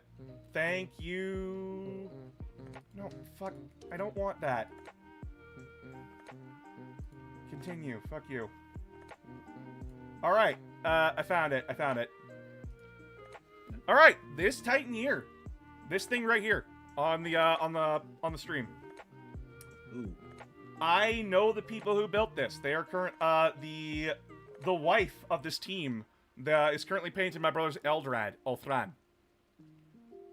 The Imperator Titan. Yeah, the Imperator Titan. This was all built by a husband and wife duo. And I fought this thing, by the way. I fought this thing in real life. I lost. Yeah. Yeah, it's a literal fucking church. Yep. And this will be going to the Adapticon that I'm going to. This will be going to the tournament that I'm going to. I believe in you. I won't be fighting it. It's going on display. I still believe in you. But some of this was done with Crayola paints. Yeah. Makes sense. People use Crayola paints, chat. Use whatever the fuck you want. Just don't use what that one girl used in the Fulgrim book. Just don't do that. That's illegal. You know, also don't copy the My Hero community. Why? Is there something I should know? I'm not going into that one.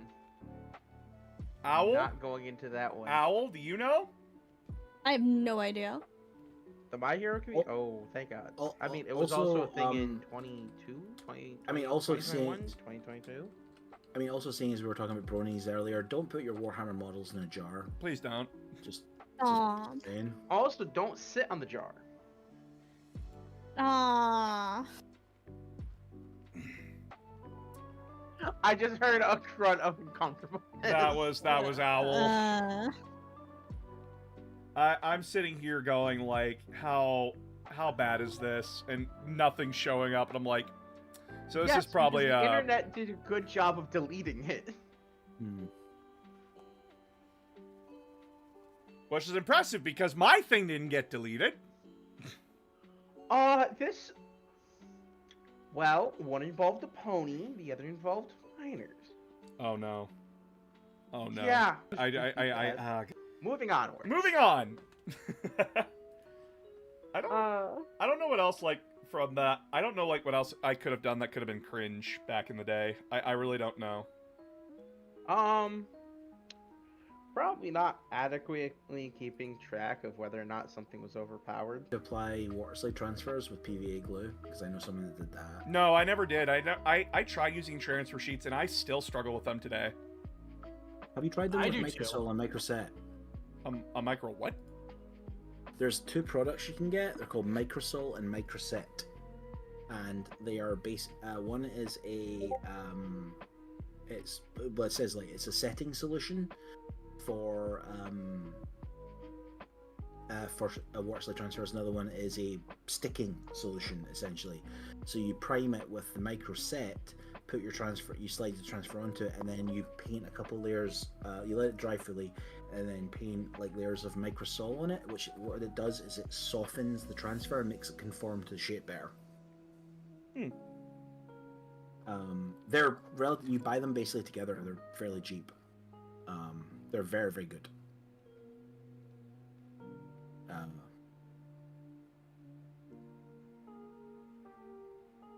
I also started trying streaking grime recently, and that's good stuff. Yeah, I've never used transfer sheets reliably. I don't like using them. And I know like a lot of people are like, but it makes your models look so much better if you figure it out. And I'm like, true. It sucks that I If. have shaky hands, and that makes it look bad. Yep. That's my issue with it. Keyword there. If.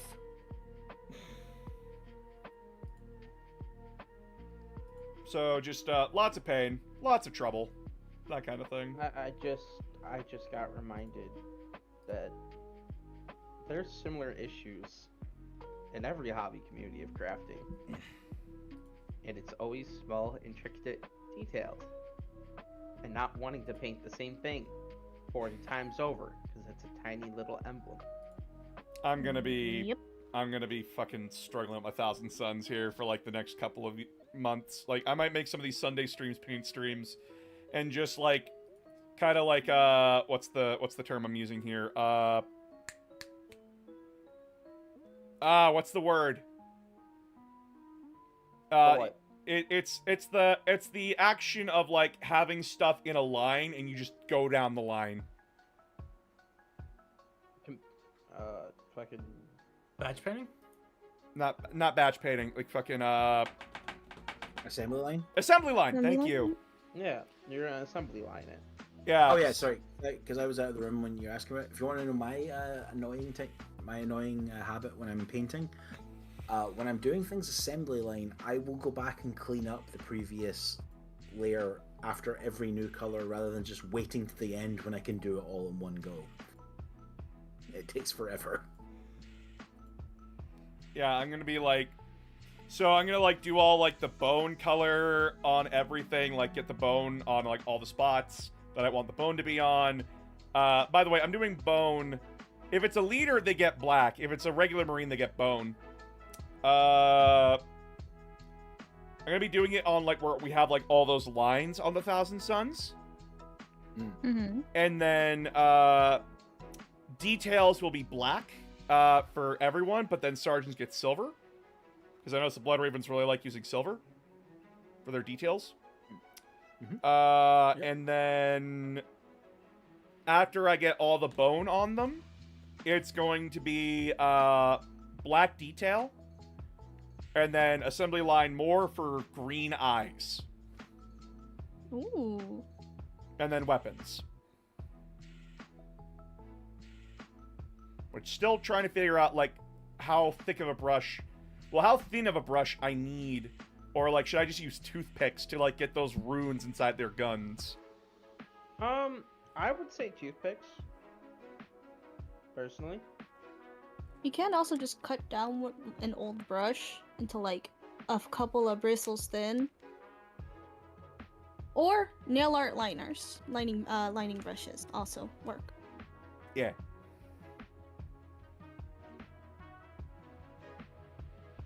It's been a pain in the ass trying to get those fucking runes on the rubric bolt guns.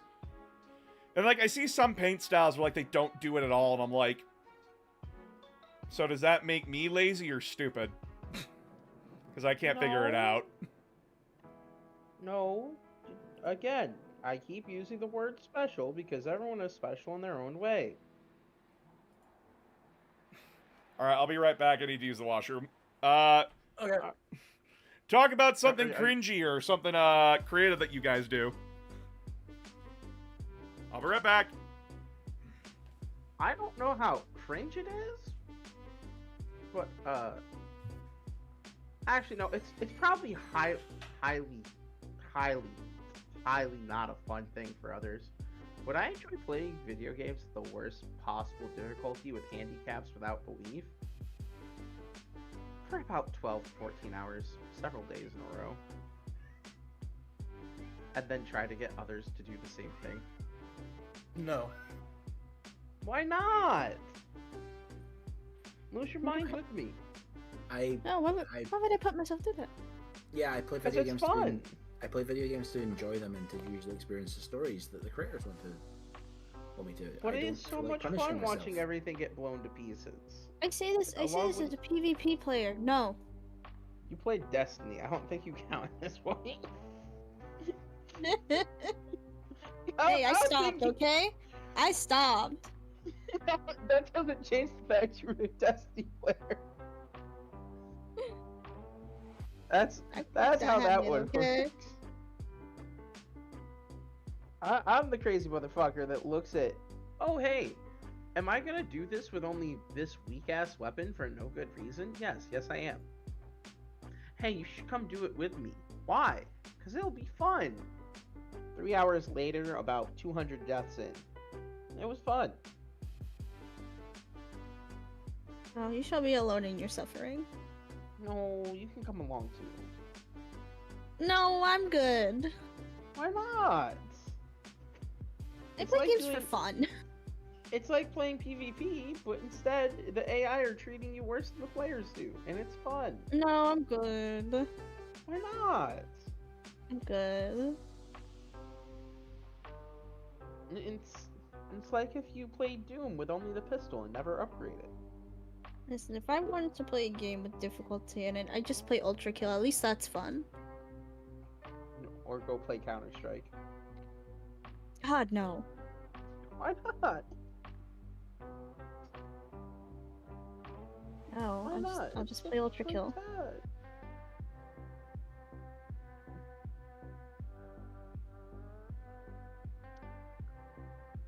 I'm noticing no one else is saying anything.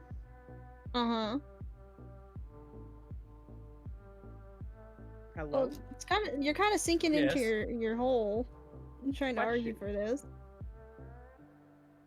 Well, I have an actual question here. What's a game you'll never go back to? Huh. Not because of the community, but due to the game itself. I mean, there's a lot of games I just won't play, but like, as in like one I was very much into that I won't go back to now. Yeah, like you either played it too much or you just burnt out on the game. I mean, Overwatch. Arma 3. Oh. Oh, also MechWarrior Online. Just because like catching up at this point would be nightmarish.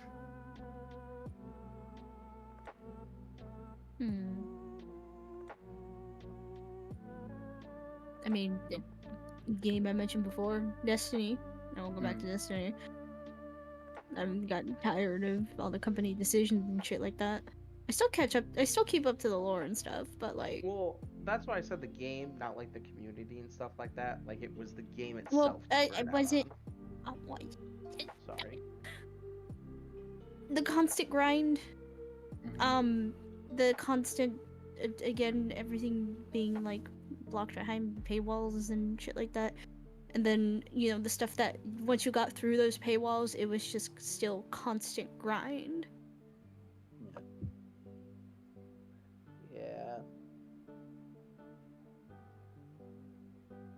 Mm. It sounds like me with World of Warcraft. I can't keep affording the expansion packs. I just can't do it. I mean, I think that's what Classic is for. Yeah. No, you still have to pay. Well, it's just monthly for that. Yeah. But also, it's, you know, back before they actually figured out how to make WoW engaging for single players. Yeah. Um, I mean, it's engaging at times, but I can't keep up with it anymore. yeah. Love the game. You just can't go back to it. That's how I feel about.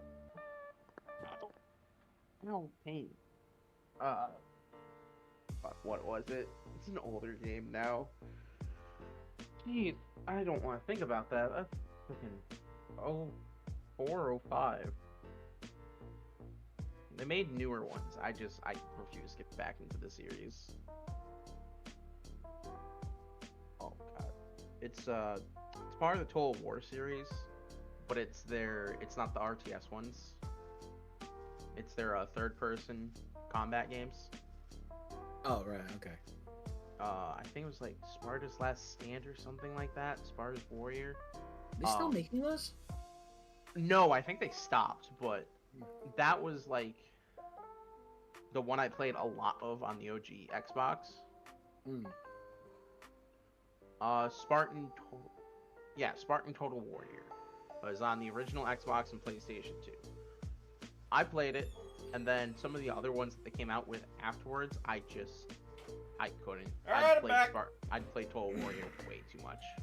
I burnt out. What I miss? One that I was, love the concept. one that we're talking about video games that you can't go back to. Oh, what Just video? 'cause you just get burned out on them. Really good. But like, what I was gonna say is, one I was actually surprised at how much I enjoyed when I went back and started playing it again. Like, this was in 2020. I went back and got really heavily into it. Bizarrely, from like I got into like as a competitive thing, which was just bonkers. Was Roller Coaster Tycoon. Oh, the Competitive Tycoon games. Roller Coaster Tycoon. There are discords where they do monthly build challenges. Oh. With like a theme, and Oh. it's like competitive, like as in like build the best version of this that you can, like just free build, like and like it goes deep, and because the game has basically been at this point, there's a thing called the Open Roller Coaster Tycoon project, which is basically just rebuilt the entire game so that it works on modern machines. And not only have they done that, they've also added in like a whole bunch of like roller coaster types that have come out since the games that have like been developed.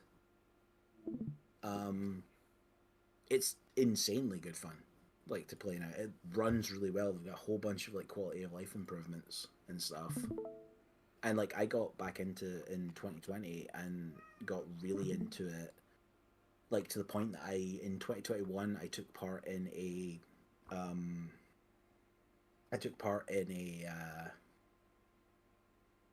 competition on this server I was on, where you built a theme park, and then you expanded it each month, and it was supposed to tell like a narrative story, like how you did that. And it's supposed to be like the idea of this thing growing and expanding and like what happened to it. I did that for a year. Like, it was insane. So there is one And then- more. There is one major thing I want to do before I end stream today, and that's so I like using my video games to like plan out my paint schemes, right? Yeah. I used Dawn of War for a lot of it, but like Dawn of War's paint scheme thing was like not the Janky. best. But like, use what you got, right? But now that we have like Space Marine 2's like Space Marine Editor, I would love to go over the paint scheme that I have in mind for when I start opening up Emperor's Children. Leopard print. It's Oh funny man, you know though. what? No, I would do that It's- alone. I would get Emperor's Children models just to fucking do that. I No, love no. that Here's the idea. thing. Here's the thing. I don't want to do it because I can't do it, and it's not. It's because, and I quote, shaky hands, and I get really meticulous about it. No, they should have only leopard print.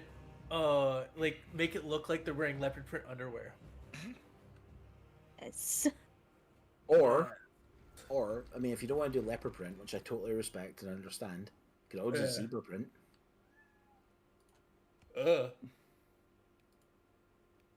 That's not a bad call. Or Dalmatian dots. Dalmatian. Oh, if you want to keep to the cat theme, tiger stripes. Mm-hmm. But you could have Cruella de Vil Emperor's Children.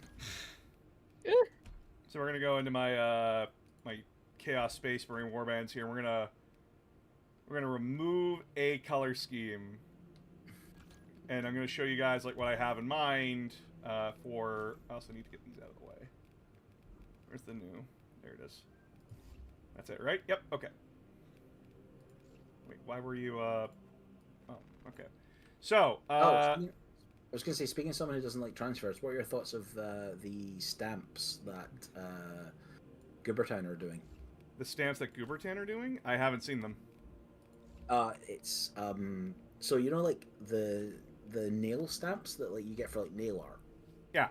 Where it's like, yeah, they're doing those for models Ooh. Ooh. instead of transfers. Oh, my roommate just messaged me, son of a bitch. He's like, let me know if you need an extra. And I'm like, I'm not doing that.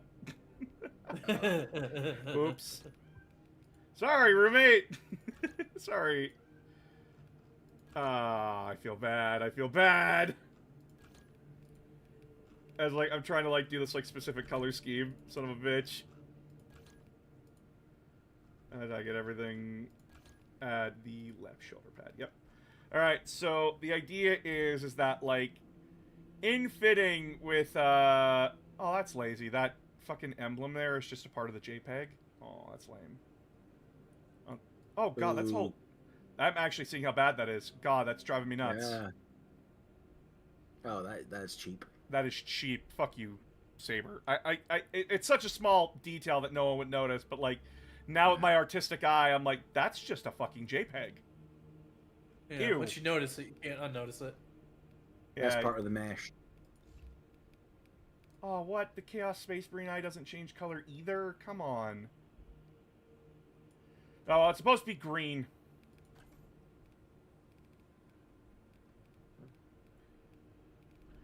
Where is it? I'm just gonna quickly do this up as you guys chat. I'm just watching you do this. I had someone prove to me how stupid an individual can be about common sense. How stupid can they be? Is it me? Road work in progress. If it's working, why are you working on it?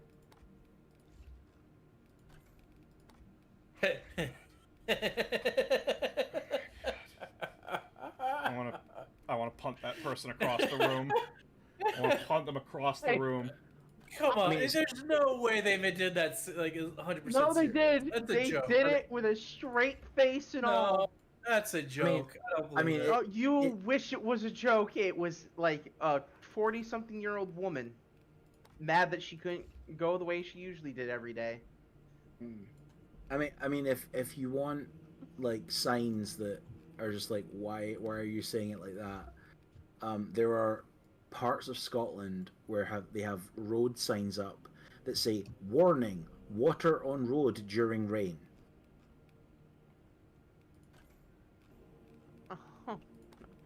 Yeah, I get that it means that the nearby river will sometimes overflow, but like that's like, or that the water flows down like the hill and like over the roadway. But like, come on, rain is dangerous. Okay. Blind children area, and there was a kid every day who'd sit there. Oh, Penkin, thanks for the raid, buddy. A pair of glasses. So this is the general idea of what I want to do for Penkin Hype Pen Raid. Yay! Hello everybody. Hey, hello. this is like the last thing I'm doing on stream, and I was gonna add myself. But hey, nice to see you guys. Good to see you. Good to see you, Speed. Good to see you, Pen. Nice to see you guys. Thank you so much. This is what I've been working on essentially. Is when I get Emperor's Children, and yes, I do plan to customize the Fulgrim model to be a giant Lost in Spiral, because I thought it'd be funny. Ah, yes. The highest form of flattery is imitation. I thought it'd be a good idea. You can, yes, you too can be a demonically possessed snake leader of a decadence cult. Probably is the best way to describe. The guy who made the giant Titan model that I showed you all earlier, he asked me like, why don't you just use the Daughters of Cain model for that? And I'm like, because it's not the Fulgrim model. It's not the Fulgrim model. It's not the same size. Hell. I have seen people using. It's not the same thing. I have seen people using the tails from the snake ladies though, from that range, and sticking them on the bottom of Terminators. Oh, It's pretty sweet. I'm doing that for my sisters. Yeah. Spee is a Dogmatica in my army, for my sister's battle army. Oh. Because the idea for my sisters was that I take VTuber girls that I like, or friends that are women, and turn them into members of my Sisters of Battle army. Because, one, it's funny to me. Combinations. So like I know, Why did you give them the Night Lord's emblem? just as a thing right now. Okay. Placeholder. Like a I mean, you can placeholder. be blank. Because like there's not a lot of stuff to work with here. There's not a lot of chaos stuff. Chaos feels like a complete fucking afterthought in this game, and it bothers the hell out of me. It really does. They keep saying we're gonna get customization options for chaos, but it never comes. Never comes. Never comes. No, well, hang on. This is me playing devil's advocate here. Is they did say it was going to be in the later portion of 2025, most likely. They did say we were looking between May and September. I don't care until I see it. It's bullshit. Yeah. Until I see it, it's bullshit. Until I see it, it's bullshit. So the idea here is that I was inspired by the Corpus Brethren, if you remember what the fuck those are. Oh? The Corpus Brethren were brought up in the 6th and 7th edition Chaos Codices. Okay. Oh, yeah, that story horrified me.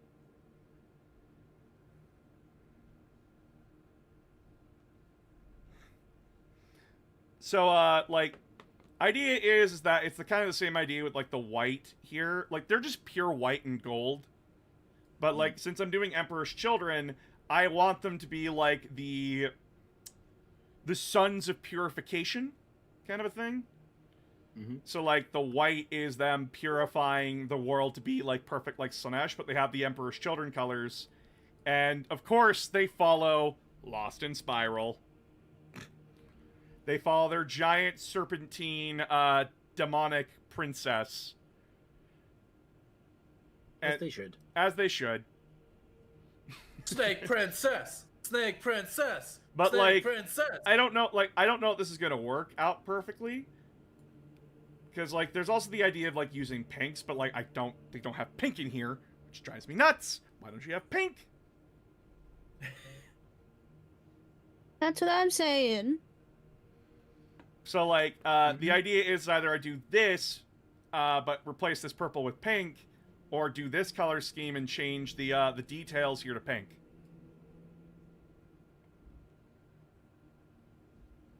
I'm trying to picture it with pink, and it's just difficult. I don't think it's gonna work with it. It's gonna be too jarring to the eyes. Well, that's the point of Emperor's Children, right? It sucks as well, because, like, I can't get the patterns that exactly I want it. Wait, a pastel yellow might work. Because I am, like, trying to incorporate, like, Spee's color scheme into this a little bit, too. Yeah, that's what I'm trying to think of. Like, what works with I her. mean, if you do a softer pink, I think it would work. I like Spee's character model. Yeah.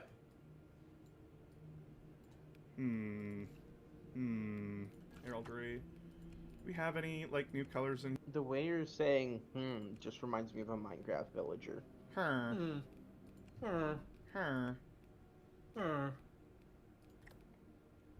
So just to let you know, so you can see it. Yeah, I'm watching it right now.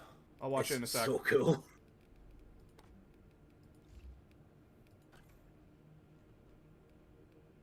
Again, this is stupid that you don't have pink in here, Saber. Pink is a part of the natural color spectrum. Fuck off. Like, come on. Something, at least. Pink is used for a lot. Whoa, that's really cool. That's awesome. Mm-hmm. Alright, well, I'll exit out of this game for us.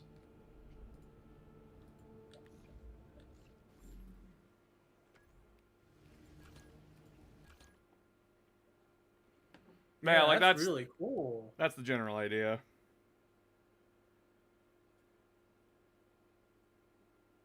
Yeah, I think you can play this video on stream. I don't think it's nothing in it is like Copyrighted. Well, yeah, it shouldn't be copyrighted, so it should be completely fine. Yeah. Where is it? Where is it? Where is it? There it is. Pork and Dork, I'm sorry. I just gotta look at this. I'm sorry. Alright, let's look at these transfer sheets.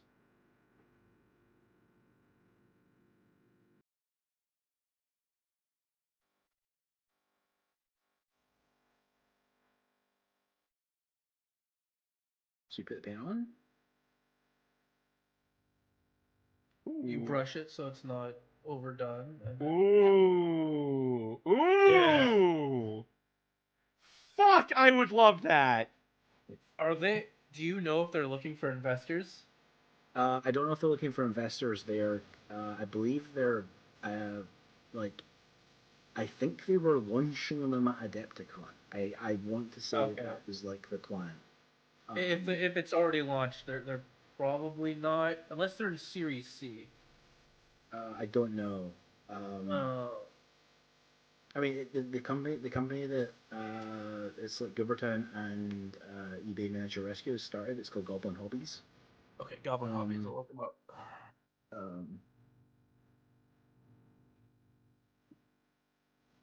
But yes, there is an Omega symbol on there. Obviously, you couldn't invert that and it be anything else. That would make my life so much fucking easier. Oh my god. This is very cool, and this definitely seems like a transfer kit that would be worth looking into. Yeah, it Yeah, so definitely would be. So like the base one apparently comes with like 2 of those like metal plates, and then there's like expansion packs to get like the different metal plates. The way they're working it. God. I could use those also for making even more 40k themed nails too. Mm-hmm. Apparently, you can just use stamping nail paint on it. It just works. Yeah. Though it's more preferred to use a gel polish that is cured by UV light, so that way you don't have to deal with the drying times. Those are primarily used for things like UV nail polish. Boss, I hate to disappoint you. US only. It's as of right now, it's US only. They haven't worked out a way to sell them outside the US at the moment. I'm gonna hurt somebody because of the world. So what I'm hearing is That's cute. someone has to ship them to you. Probably, but even then. Like I'm gonna investigate ways to get them because I want them. Like I want those sets. Big fucking angry. Like looking at them, I want to invest in them. Honestly, like this is really cool. Well, either way, this is the end of the stream, everybody. So if you can, please thank Ken Arts and Lost Inspire for coming in for a raid. Thank you so much, you two. As well as I will plan out like to share your creative works, whether they be for 40k or BattleTech or something. I'll work that out later. But in the meantime, I don't think we're gonna reach the goal of Fire Warrior's monetary goal. So we're probably gonna have to rely on the 15k goal on YouTube, like 15k subs. But you could roll the $2,000 over to next month, like start it again. Well, I already did that for like February and March. Yeah. Yeah. So we're probably not gonna reach that goal. So sorry. That's fair. But we still have the 15k goal, so I'll do it at 15k subs on YouTube. But yeah.